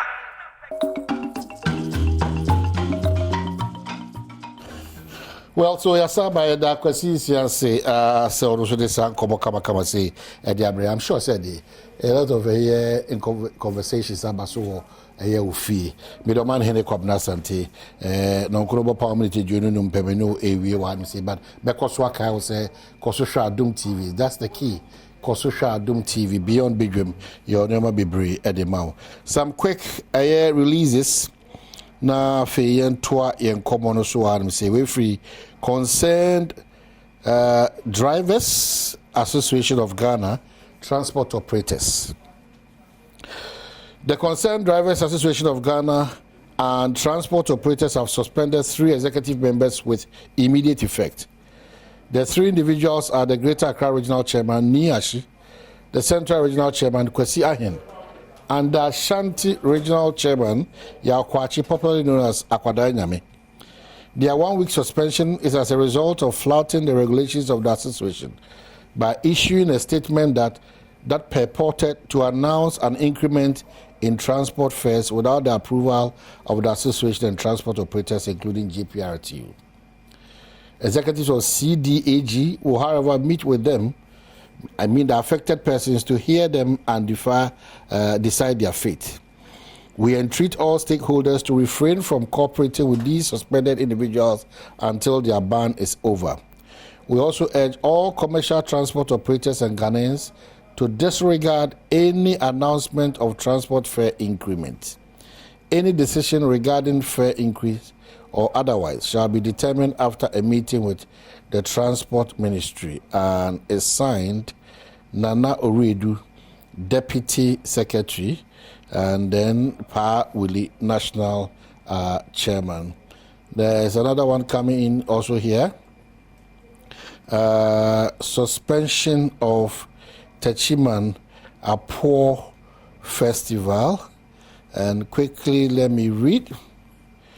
Suspension of Techiman Apo Festival. Techiman Traditional Council, and it's for immediate release. Suspension of the 2024 Techiman Apo Festival.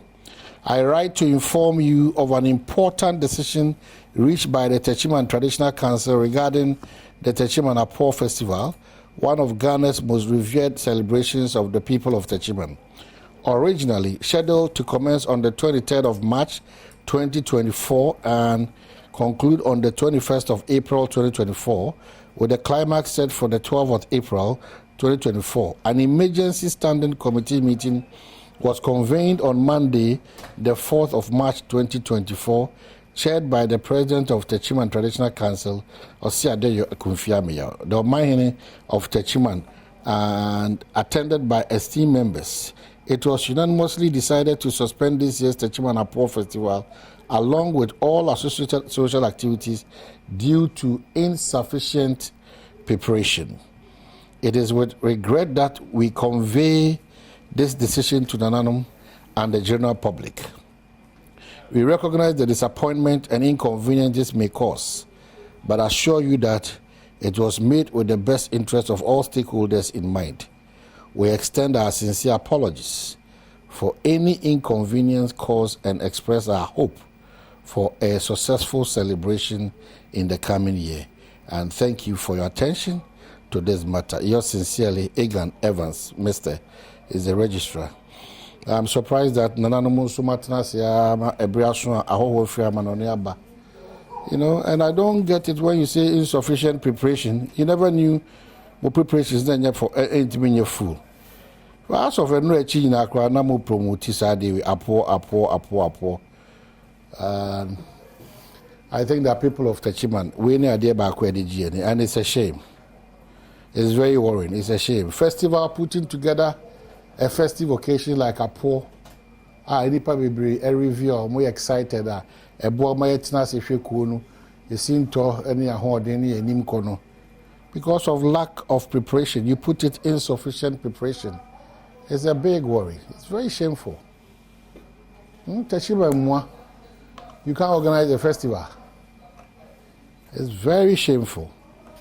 And nobody should apportion blame to Osiadeyo. That's not what I mean. Nanati Wim and airborne and dom.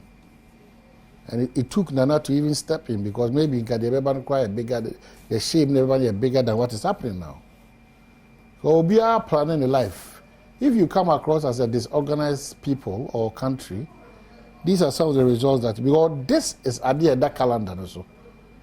Be free Techiman be and poor. This is it. So the people that were in place to organize this one, they need to be punished one way or the other. Obi ticket in Frabro Chilima, Obi NG leave. Sabri them that I are granted as a brother so I leave. Only for you to be slapped with insufficient preparation. Quite unfortunate, very, very unfortunate. But what else can be done? Mamenda Franco trading for us. Na menda Kel Brands for us, which Samara Company Limited made on us. Akwasi machi biem. Na bibia kama. Boko. Na me tiu, na me person me understanding your position where you are coming from in terms of sikasem LGBTQ na nado. What was it? Okay, I think it's a one. Because bill no is still at our parliament or more fine tuning. Now you're possible to be a bit me see me akwa kwesi 17. Me call bill no so. My challenge this morning was about Krata, a Ministry of Finance. A trade command man penny. A chain the financial standing blocks. Je wo yenim. Se ko ba se man penny a sign. Krata na eba be free ma chef de film na de ebra LGBTQ+ ho e Ghana. So mbo de nyina so sam yap ne nyina se Ghana so stands Krata the Free Ministry of Finance working kind almost dey. Yes, o ma sem nyina ne se on say aside loan here kokoje loan yes a loan makwakonje ne ya na ense da nya issue but e bi e grant say o man no budget no ebia ye be share agric World Bank's okay near agric number maybe more be say $200 million. So what is Ministry of Finance for Omusim say what's their position? Omusim position is say mampani sign Krata na we are likely to lose about $3.8 billion. So so mampani should take a second look at signer or best sign. But since when did the Ministry of Finance became a decider for majority of us as a people? No, but since when? And maybe that has been the procedure all these 17 times now. Yako IMF. But this is not the Ministry of Finance decision. This is a decision by majority of us as a people. And no other make us say boy home bra so these conversations they are quite shameful. It's a big blot on your friend who Ghana for say $3.8 billion. Well, I don't think that we should even be talking about this. What I think we should be talking about is that we should take a position as a country. Until we get to that point, say your sovereignty, I'm taking certain decisions on our own. I think that these are some of the conversations we're having. I believe, say, media, Ghana should pass through this phase. Because there be a kind of expenditure, if we have.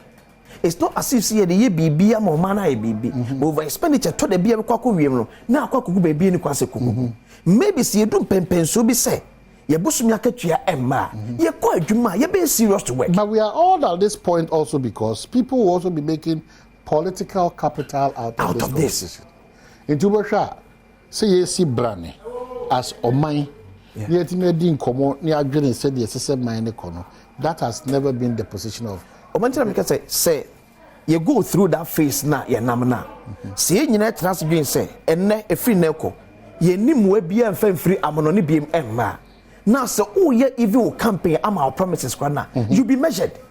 Because if you are not what you have to say, okay, say me ba finance IMF World Bank $300 million Kufadum plus or man who media best $100 million not $200 million maybe 100 people actually but so panas what you say we nyam we be and fan from money na so ba o promises here our day ba o expenditure even the kind of appointment na be kra you be measured in it send e be ya onko fa asem bia dey e ma meto o man eso because now can o man yen go say the man say Ghana pa $3.8 billion in tea. Ye to your man penny for say on taking a second look at signing BBA a bebo ye my ehobra. And on a course say I think that Obi every day adway say UK. Say bow trimum per se Obe waremi enua. You are culpable so be them fish enum. About trim keke so nya amami na be ware no. You are liable say ubetim kwa dem enfinhye no eto ono no de o se ni krom no on prempo kra ma aware mpre no enkoso now fortunate for us ekosi say ekoso na and somebody from UK o man be to so say obinya hongoa o wonim so ye muslim kra wo kwanya so betimi aware e ma bro e ba ko a untimi kwa aware o UK that is essential o magiato American phone to me kwatena mo so country mo say ade na mo yes ade no because UK dey no and akase ye boy ye bre ye a e ke ma medrua how can $3.8 billion ebe block Ghana to the point say ye gi en wase ye nye and mo say pato dan go take crab refine go sin say Akwasi mame near Eric Akwaba. I'm sure you've read the position the president so they are on this matter, and the president says that I am aware that last week's bipartisan passage by Parliament of the Proper Human Sexual Rights and Ghanaian Family Values Bill on a private member's motion has raised considerable anxieties in certain quarters of the diplomatic community and among some friends of Ghana that she may be turning her back on her hitherto enviable long-standing record on human rights observance and attachment to the rule of law. I want to assure you that no such backsliding will be contemplated or occasioned. I think it will serve little purpose to go. I think it will serve little purpose to go at this stage into the details of the origin of this proposed law, which is yet to reach my decks. But suffice to say that I have learned that today a challenge has been mounted at the Supreme Court by a concerned citizen to the constitutionality of the proposed legislation. In the circumstances, it will be as well as for all of us to hold our hands and await the decision of the court before any action is taken. The operation of the institutions of Ghana, of the Ghanaian state, will determine the future trajectory of the rule of law and human rights compliance in our country. So that's the president talking. Sometimes. But me now we say that president very straight in the to say krata no midru menu. So that kind of pressure say that kind of pressure say man penisa no. Ade midru menu me the kwa kosa. Yeah. But man penika che say e wo court 20 yen twintwen so there. Then e be push am for some mama. He leave time. He leave time na April. Na wo court. But man penisa he leave time. He leave no court. Well, some members wait my boy, is it that 11 was something different from that was 31st March? But is it different from human rights and idea come on?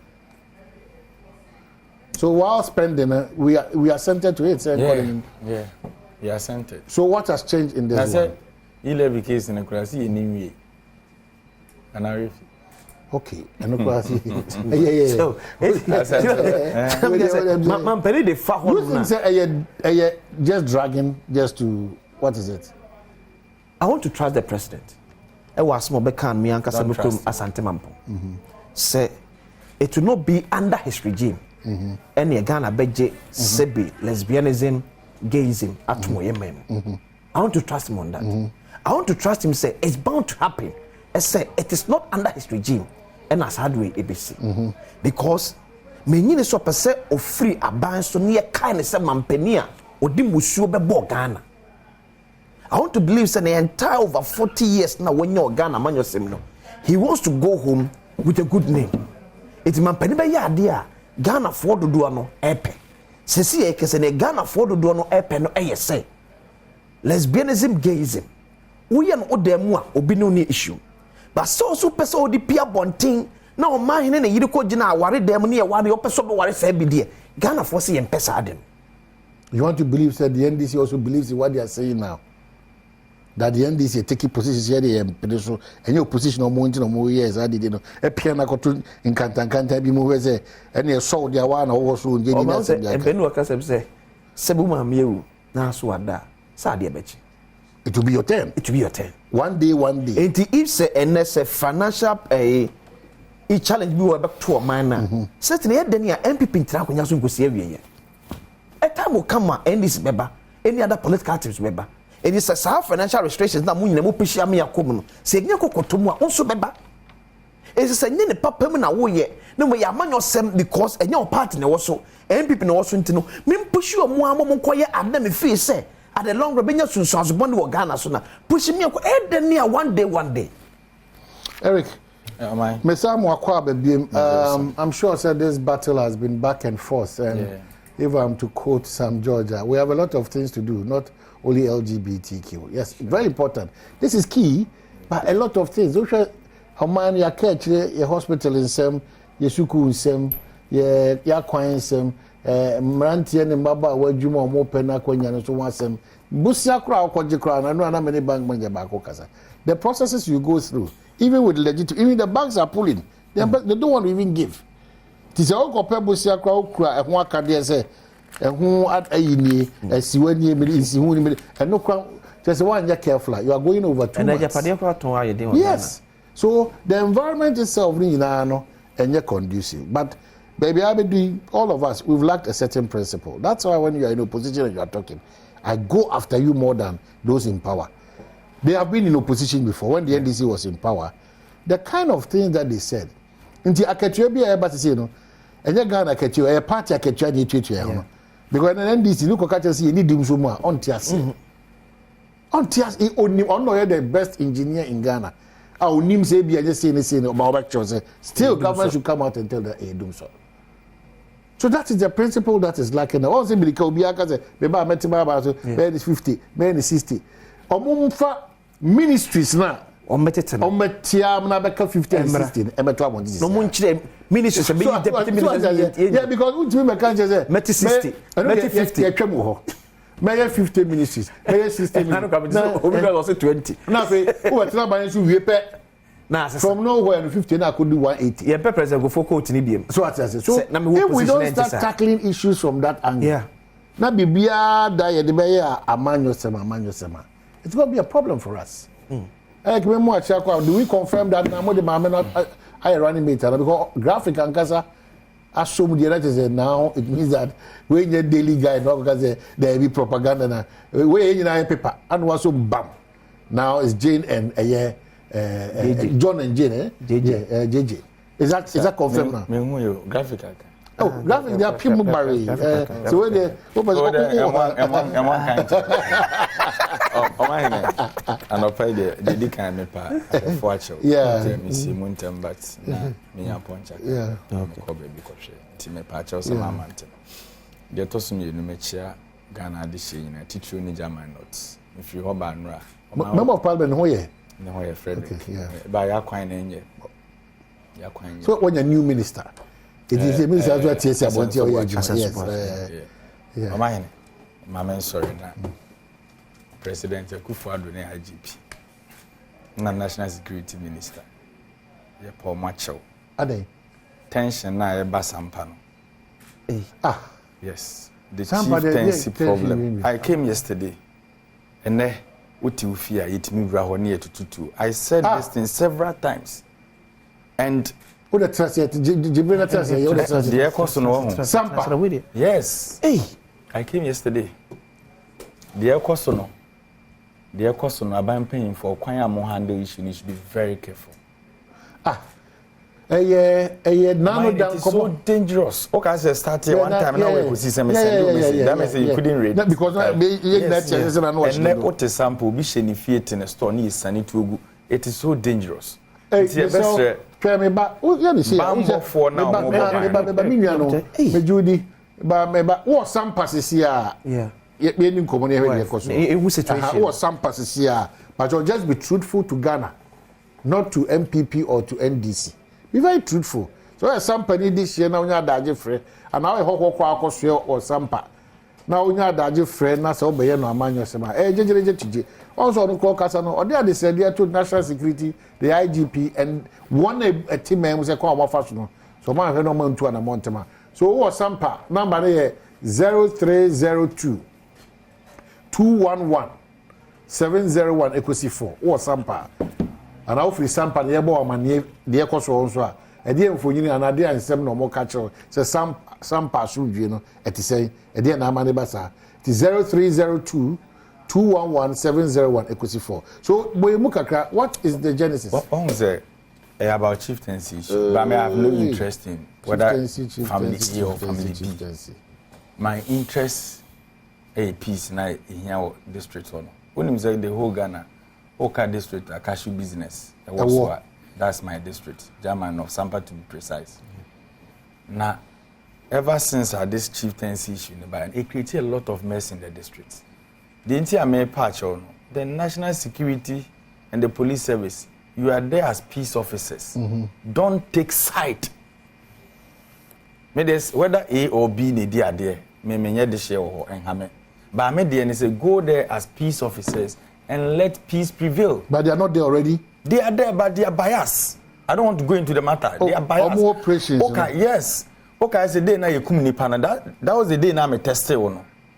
You pray nipa mako 7. Police for crab 7 to come on report it. Hey, yes, it is so serious. And you are sharing Are you sure of what you're saying? I won't lie. I came yesterday. Message just this weekend, Store back home, me share. My men in the matis too, no muku sani to go almost was stolen. And Tinya say, and near me money at the idea of my pack and came mobile crack on Then the next day, on Sunday, yes, on Sunday street, boys Nikuteto, why are we doing this? Na police for your chill BG2 and in Zemanamo Diamano. Are you guys normal there? Are they normal? But they're okay. No, escalate, but a man for can you be not done here, meant to be coming group, and only a Koyana Zeba. More Koya dewe, Oya from Impino. They are Monday National Security and police for about 400. They could be some more installation. MP can several times and this create tension. Bono Regional Minister Obana and a friend said, "No, yeah. What is happening there?" And you, I see. I mean, the fear of my hand, yeah, border town. Yeah, border town. Yes. And for na kwatara mo de o mo gbagbo mo ntokwane. They are there. They are there. It is our minute. We security couple now. Minutes anyama na. Where are we going? Yeah, so obi enyam free. No, me that's for drawing our attention, but my catch was. What the moon free IGP? Na mon kan say say men no do o kogu ho no. Be very careful. The operations in there, we might be dissatisfied with Yeniso, but the work is very key. And I say, "Untimate now, crew." Yes. My metata or my necra no store take one never selling to a goose. Said, "Okay, you go by it. Who be crew too." Why did you refer to him? That is what is happening. What that's supposed to mean. So what I do to some part, Mr. Makacho, you didn't come. But I didn't come on a boa one casa. Match up to say. Good. Patcha Frost saying. As a friend, Adom. A fro Adom Casa free. Adom this year, the Mukmash, but some part, because human crew. I mean, Penny Eric, the meaning the bar. And then my course was some party beer, or mine, a vessel, more Mocassa, said company for who do team, a ceremony among common two. I hear some now, of course, was some part, she might be some papa. mpɛsɛ mɛda asɔre anɔpa na mɛte sɛ bɛbu so amfa suma ɛdi tu ne ade ade bɛgu ɔmo so bi wɔyɛ suma ne sampa bom wobisa me ne ɛrekɔ bɛka kyerɛ wo suma ne sampa abom awie koraa but ɛnɛma na ɛkɔ so no ɛnyɛ ni sɔ koraa ɛfa saa ahensi mi no a akɔ so wɔ hɔ no ɛsɛ ɔyɛ baako otumfoɔ sɛ wagye no atom baako nso otumfoɔ sɛ ɔnye ne ntom so I thought ahenni ɛwɔ attraction no. Oh, there's it's bigger than what the discussion here now. Oh, I see. Good morning, Apom say. Hello, good morning. But still, the police authorities should act. Sure. Apom to say. Good, patriot you. Okay. But there also a sample there as I am. Who casa free? The casa free sample. Sample ifa. Sample chrome. A crony the same. What a chronic to say? At the same. Sampa. Okay, all right. We have a cancer. Sampa. So we don't get some different. But it's you. Sampa chrome. Patriot you. Yeah. It's a sample chrome there, boss. There are also having the because if a guy is not sorry, I'm going to you as a boys and it. Have you don't for free? Mr. Mubaba, baby at 23, and for me, no. It's not for free. I won't for free. But I say, pump up in a boss. Hey, I don't know what I tell you. Pump up in a boss. I'm a banro. Boss, but you need the young shipper AK-47, a crab boys, you know. Second, Manning Contiba. Oh, yeah, Lex, Nano, my name say, my, even a fan of Royal Bank. Yes. The mammy see, or mobile born a glass, me see glass in the sister Crow, you, Janet, and that's come good. Okay. Because there was a company. Okay. Yeah, that's it. Ima Marchien, I'm sure. This is then the Interior Ministry. That's they are away. They are away. Some minister don't check. They are away. Oh, so the you see, me catch us in free sample fee in Fisuma, but you will require a solve problem. Okay, but Ima Marchien, Ima Ibrahim Marchien. Yeah, mo. Na boko there. Pacho boko. Who free sampa? Pacho me free sampa. Okay, there na koso. Na ade koso ha there, I know de no. Eh. Abusiani mi ni na. Two. Na we atwetio. Yes. Street. No be shoot. Attack a manfo. No na kotrase. Na we so asore. No atwetio, no akotrase. Ye nya security bia obetimi agim ba bia beto ho sai bia. Wo ebe hu se wa yete no ye chiu. Ana se wo be yete ne. Chiu bia ye no pe wo ha. Ama aduma na ya kan se kashu na ya koso ha no kwa na ya problem. They say two to the hour.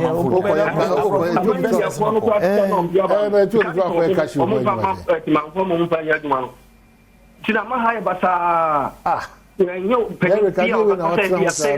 catch the one can. Now on tiase. Enyo bia ntino yeti wata. But me I don't want to tell. Okay, so yeah that's it. I think say kakana yenya no. Yeah, the BCN say, but let us appeal. Yeah. The IGP, the Interior Minister, the National Security, and major players in this act. Because after you know, Omano Kasa kebiti mama, bibia bafo. Yes. After you know, Omano Kasa ke me na okwa mama me say, me pesa ade no asa. When a bus is what I can a share so. Yeah. A share so to and to penalty fee crowd from maybe as I will be condo for. Yeah. Yeah, so Mamma may be behind in a crank one. That's the danger. But now will be sir to the Munyan way. I think there's a small arms commission say over 3.5 million illegal arms in this country. In this country. And a sham form of illegal. Over 3 million. Now, Sampa AK-47 pump action POA. Yeah, that is that. Me banra. Me the money see eko hu. Intina me buy me jail topic and I don't make because ena menu an kan suma ne sampabo boom one town so enye police for no mugu ho no me yomo tuka na omo ni nam kru so obekwa na penipa kunu na omo asan these people they should be careful. Ghana police service intina is me bo mo chi no amount for any passion for the job and na edi omo akugum their interest is bribes enye wo nyina Sam say okoma no was because but abutre se community ni timi chi obi okuta tu ni ade na ma wa ye ne den say you live there who jana say dey ana mi kan musa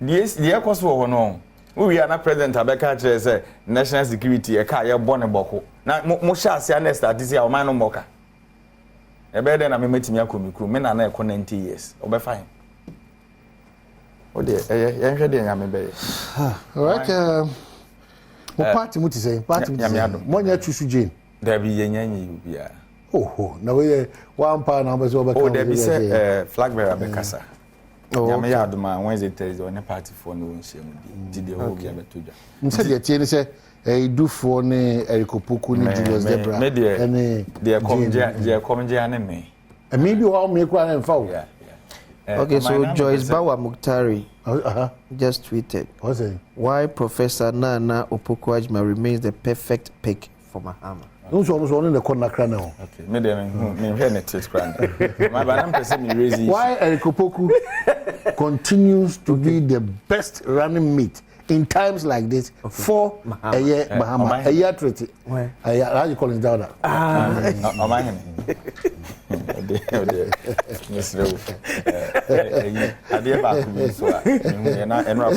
think some man send them out. You say my sister station there will come and Ishura FM. Won't to me. Okay. Yeah. No, my publish a story there. Say lawyer Morris Sampao. Say Mampeni Dada John Dramani Mahama. Edi akudie akugu opambo ho kumase. Oh. Na we dey over man akwenya kra. We dey very bogus story. No man attention. I'm for send my enrap and don't give attention to it. General can say be kire. O si school we people Jimmy. Oh, but men so cry. Unim the entire men so cry say. Unim when national security issue. Men so cry. Because we do these things. Yeah, calm down. Media station. Calm down. Because the focus of the country now is a peaceful election. Yeah. And when American peaceful election, such comments. No, these commentaries are when we can push aside. Now,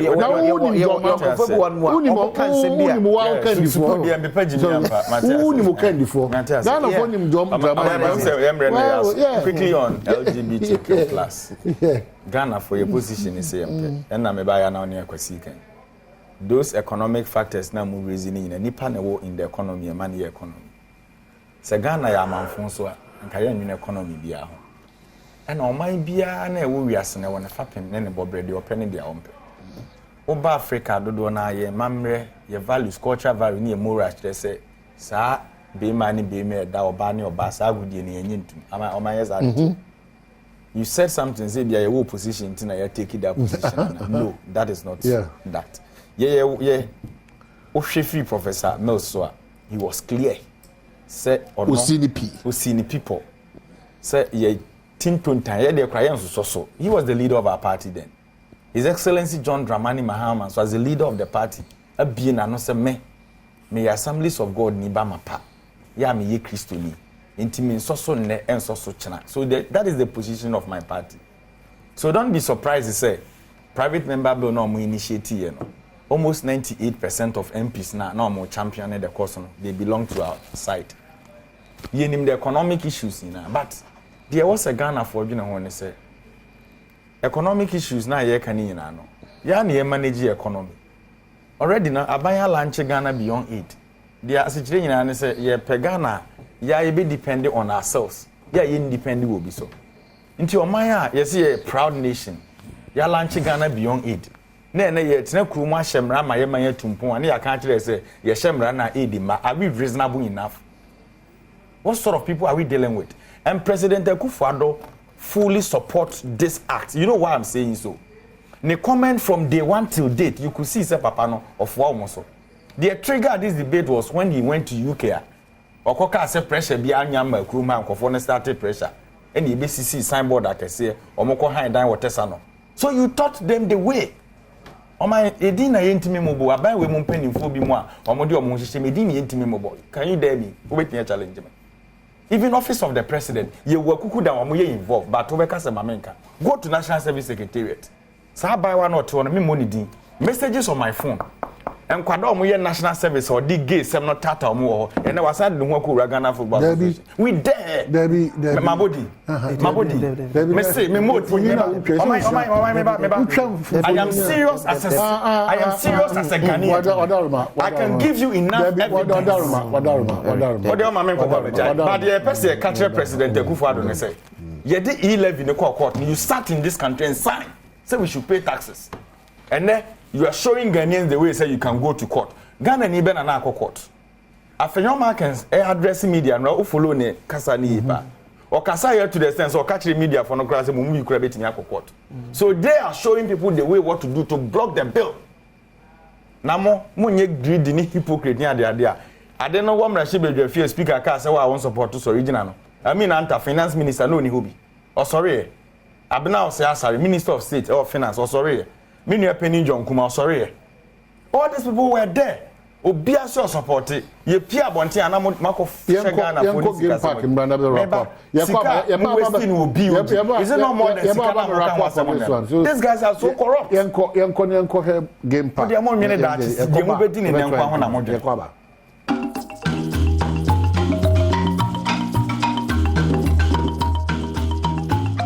Yasa ba ya damu nyina mase ye to enkomo no so anu say chairman Amankwa Robert Amankwa former Ashanti regional chairman of the Asida kese na ma do ford enyina some beta na chibro si na ofo asini pompa na no memende ewo ye Asante Mantem Kumase o chichi obibia mamenka also say ye nua JK minister JK ye kase so yi kese Abafie, the late Reverend Joseph Esilfi Kumsin, and Yakana Sebinti. She said, burial service on the 9th of March.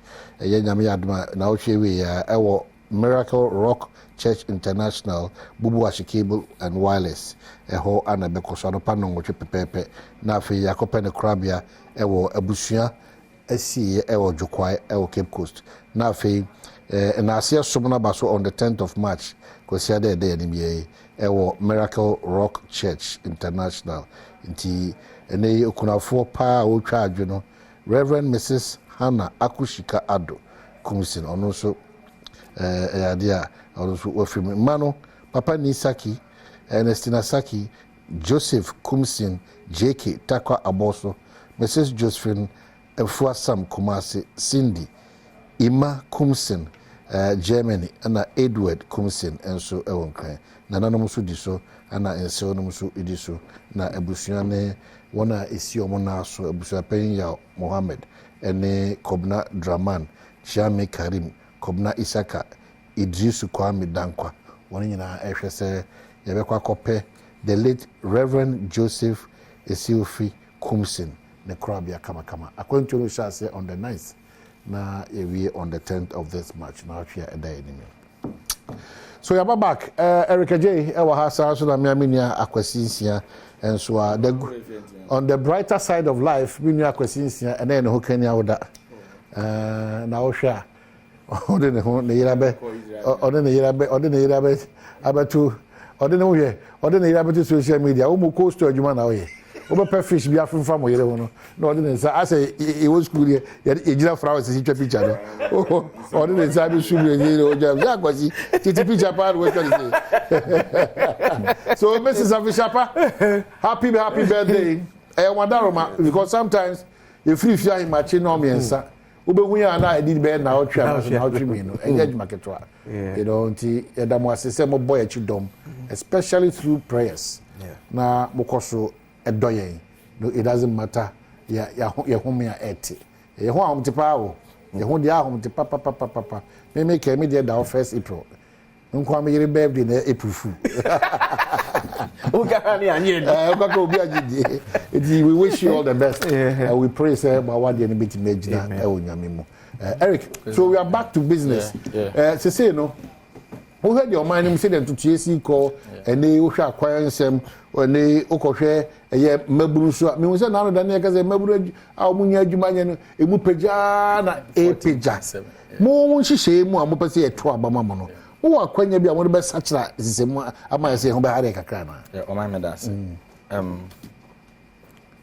My who say ohene bi send me message from the region. Okay. O say adwobrewa na say kadia o kan. O say osremo. Media for no mon fama no ntum. Ayedia no ntum ba say caution yes. Said maybe any say be security. But there ya no de o kan say pose for be ba na go take side. Sure. Very unfair. Mon fama no ntum. Yeah. As obi anka ho ase very unfair. No, but I'm happy that you brought this one forcibly out. Because me would abrem da. But ye pen myself say man catch say me no di nkom say. That time now one can na nuru say. Banka so behind the scenes. So mama that pa na say the man to one me to one. One two. Me to who actually. Me on message no feedback by now the man. Hey, hello who come to go for Montezi. Send me to know. Today who dey ask to say no as on chair no to check. No I know so free go. Half with. Now we say the one currency. Eti asebia yes so biem said ye be ya eye adehie free sampa beti ase e wo hia sa asumdwe ba asumdwe be ba eni kwan se take side no prepare your na asumdwe ba the moment obe take side as obi o minor you say ko gina eye o minor name ma asumdwe ba the moment you take side what is straight conversation so yen ko hebe nkum nya ko he ni fa say Alex kan o so do de the dance positive for aba ho oni say positive for mo dwuma no say obi ko chia mo na mo betin but the ko chia no se mo so mu na o ko na mo say abo na ba so dia na mo be say e ginsem na etra wa sa de kokobo bi ata to dia ma kokobo ne say ye be bodo ye o hye so na no da man panya ba so bodo de ma o man ga na nyina eye ba ye ntimi mbo ye ho aba so bra ye se ntu na mo e se fata one here now for also akotija along the line the national security interior minister the IGP all relevant bodies in Ghana, please let's sit up and get serious on this matter of Sampa and Ashumahinko. And I think Oman about this year he names and same year Kofa issue Rebecca Swasre National House of Chiefs. I think so see it mean clear roadmap.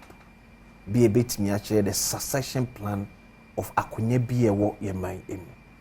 Enkoba se bedru wonom na omahi na edi biachia akosinsia kofa kakra bi go mutino ne force pia kosi ehye na kofa sa mentem ho ase no edebete be sese ye presa asumdwe so entimi mbra ne kofa basabasa de aba no eye ne ewo support tie be sere mpanifo so se ebra na mo hye nyina no munwura afie bi abusuye me ko ebetimi afa se okay na simasi ni wonu a wana edi na de onu ni wa na eto so ne enya salis ni nyina foto na akokodu wonu anya sa fe na obi fra brochire ba de capre ne simpo bia benti no chinchina yen lording over obi onu tikrumu a okay so Eric you have politics wrap up also be na mbeti my in terms of job opportunities amame that say na no na mampeni ko kan state of the nations address o man no bobre na ye cry the raise concerns issue of employment utwajai wan shadan kan ho asem and I share Ghana statistical service data modiaba unemployment I grew from more somewhere 8.4% to 14.7%. Meaning say Ghana for do na mebunu ya omaso so mo yejuma na nya binye. I read another report that says nipa over 4.5 million or so. Omo dey crowd omato o ma binum cry so omo nkoto ejuma because kwa wonya. So this clearly shows you say your backlog in the system. Na aban bia na oba the ultimate ne say obeboa ma adwumaye abafom na the private sector no etimi aye more participatory eno nti na ye nyina say the private sector is the engine of growth. It is aban betina konwa so na environment no so easy so flexible man the private sector they can do more and employ more. Amana hodo a etwa ho ahia wo wiase nyina no emu maako na aban no ene timi matime mu fo adwuma ye mo hen han dodo na aka na ya ankra adwuma nti ene the first question I was obuza is that the private businessmen in this country, how is the business environment working for them? It's not good. It's not conducive. Because of from taxation to production now, Alaji Bawumia can ya no Montiasian. Because Montiasian say the taxes do do name. Babanya sanitary. Say businessman ejuma. None the taxes ever form. And my business near friendly a bit me because so about multimedia no pa. Now she nipa we are kwan employ. Like you could see say such a person say my business na ye friendly manner. Obetime be a lot of even radio stations across the country. Obetime employ more people. But and every taxes are do amutua na bosumi bia. And ammonia ma share equipment am share pedeba. Look at the cost involved. So what we are saying is your key policy for election 2024. Yeah, can say we are bringing 24-hour economy. I know I'm say you nuanom bi mu de o kan kra mo zo mo ntiase o ma wi ase de ya pa ne so bi on na na esinyane no what onayo o sin yesinya no MPP for sa no behave uni o mo te ho a o te aso so ntiase nti say nipa na won na ya yesinyane no o betimi anyane no 1 year on sorry because na o so wada. So in short 24-hour economy no all is about jobs and the concentration is in the private sector. The entire concentrated on private sector and some medical they are the engine of growth. And the private sector in a levy affect your more. COVID levy 1%, affect your more. Emission levy because filling stations I can see who crew money they can in a private sector. I buy the go you no cry mu. But the implementation of 24-hour economy no ye ba mu na ye hihye mra kotum ra hye bebe fie na be ye policy of the government of the day. Esunsun so no businessmen very relaxed. And what we are bringing on board na e ya de a ye be hye ho mra e de akomra hye bebe fie me agi atum say the government of the day ne policy ni we na pese tayekire ni e be ye once ye kan the industrial sector, agribusiness, pharmaceutical sector and the keka ho. I just imagine say we agro processing factory na equipment a okrade be nyina na labor force ankra odi omuye adwuma ne cost na we nke no aban bi se oba na se usani onto the park na ode mra beta yechiri na e bia cost okra na e duty a we nke no be fa 50% amawa aban oman na fom se aban bi be ka se kane no na wadwuma yefo kwa adwuma no pa mo pon nyumre no nwotwe if you hoko no nipa nya adwuma ba aban the deliberate policy ba se ye pon no nwotwe ko na se obetimi aye adwuma eto na nke wose otua no because of say o san employment memu for mo ye adwuma no eto no kwa ya slash to be 70% ana kane abo na otua no ye de be 50% eye environment e be friendly because me no gaza sisi ye nuanom ba ben one no ka kire Ghana for say your excess capacity ana meboa correct o my excess capacity so da bi edun ye kane a enti ni we kan on tiase. So if indeed your excess energy ni enim say industrialization energy ni na booming na why do we waste the energy? Okay. Aden na ye motivating kofo say mrano maybe mo betimi aye adwuma na sa energy na sebe yesi yetua ho ka mo na e kan ya ye hu so mfa so na ye mfa mo as a cheaper rate e betimi ama employment aba in the system. O my ufimi krom ekosunya na district capital like we be travel 4 hours nke won se edru nke wo say be 2 hours ba kwan ne nye. And just imagine say me nua taxi driver no office ma hinkro na na license ewu yentimi renew bi wodrobo yenye bi wo sampa yenye bi wo brekum yenye bi wo domana district regional capital no beba even DVL office license keke na nipa na rede no man obetimi adi akone aba be na otwemienu no onyan. And if a deliberate policy say some government sectors yeah enim say pressure wo ho aban be regulate amomwa ye juma 24/7 it is going to help the system. Okay. Union mom circulate passport. So what kind of copy passport? Oh my, you bet me take your fingerprint 6 months name flow be. Into just imagine me nearby na. Ajay na movie nursing ya no more common on me boy. Me nearby na we nursing training college. We here na okoye ne passport. Ajay we address at need to fail be a passport ko yika ko yejuma. Passport ke ka okope no. It taking about 6 months. So if indeed you run a system na amana more effective adwuma na nke de boso mi nsia be ye ye betimi de be na awtwe mienu ana na awtwe mi nsa aye eba ne sanso procedure government ni benya no na de economy ni mu adwuma and these are the petty things I can you know no mother o mo si yenya ne omo okay Eric what a fraction more man say na no o call bro tire ni ya na o ma me wo challenge big when it comes to mentioning figures of unemployment okay we say na ye 4% and now 8% and we dey about be 14%. There be a question be say na ye 4 or 8% of what working population? And then ye 14% of what working population? It's very important. Because ye who the absolute figures now. There be a kind of oh and na MDC by na ye 14%. NDC they call 25%. A year of what population? And ye can was it? No, a question no. But you see, politicians say you pay to me. You are be a friend manifesto. Then I eat in Tim Digum. You know the same social contract. A palm I want to member for them. And until will be born to an oka say, some renee 8.something% into the Nako beba. And not the band will go Nako.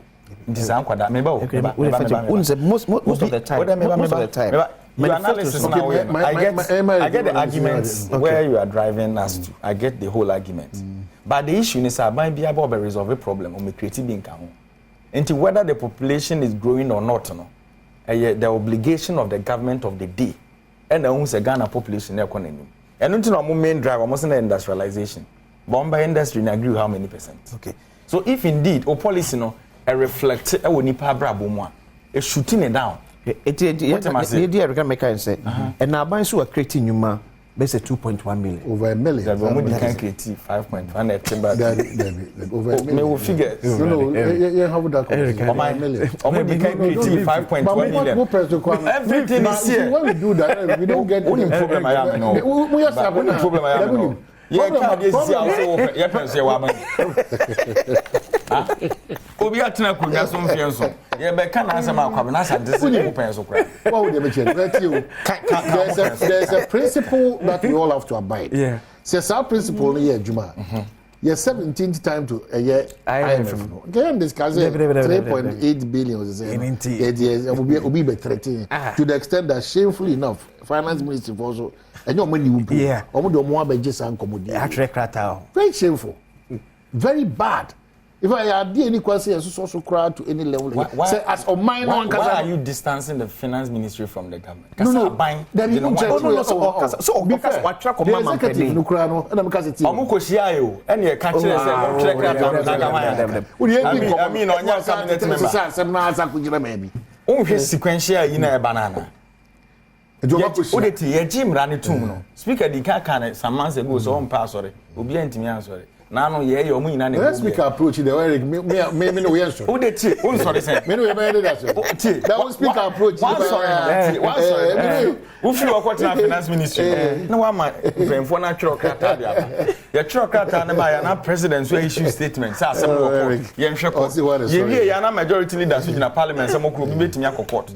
Say mo kire de nipa nyemfa ho adem mo nkofo no bi yegi a we agree ya ka say mo nko e wo ba bia no mo mpeno ma mo ntata e wo mo nsumu and am say e Ghana for wo ba bia and this can on my pain is say wo ba bia wadu nyame aye wadom waware fine ye kuru ma watwe mpena ye njeli e wo but how many times no betimi ne wo girlfriend kwa kwatena baby sa mo jimani usuro wo yire kra fe yes but these guys akokudro no be mo ni be ma watwe mpena no akokudro say in what?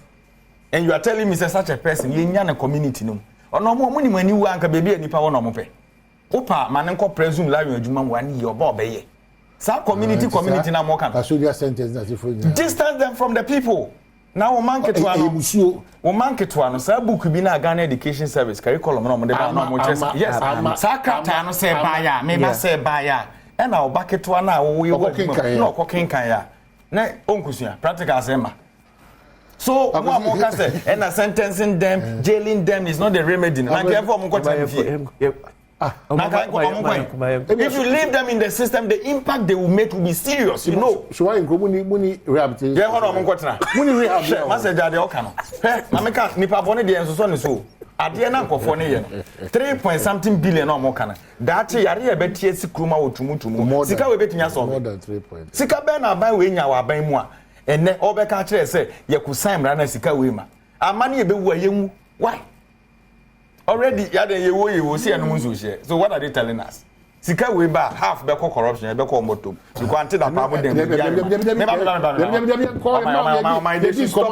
they should sign it we are Ghanaians and I'm say obia ni ho obia ni obetim de sa krata we no abaye se wa pressure bi o mo de koto judges na so any pressure na any pressure o re be pressure member omo ye independent minded people omo suamra na omo go yeah and your system in government governance no president bo no na appointed judges kokuguo nti etoda democrat mi kasa aban we ba appointed judges say ni say na ye ready minutes politicians and amebo correct na enne asem ni we say nkrofo so omo court nti ye ntwen na you don't do that don't create problems for them they are neutral minded people so president Akufo-Addo we know from day one say you pamper this act but also on so the bill is already passed into law sign or assent here portions of it after assent no crana ni ba no near court they can expunge it okay so why are you directing people that there's a matter pending the president is not directing it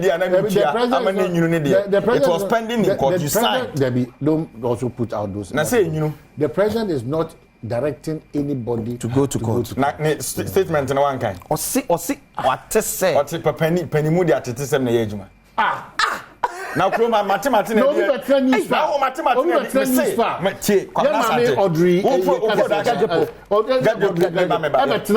na so sini simpie say the akoso no onya de na enya tete say wabu ni din say authority wasem now production mo dey say na production ma penny awa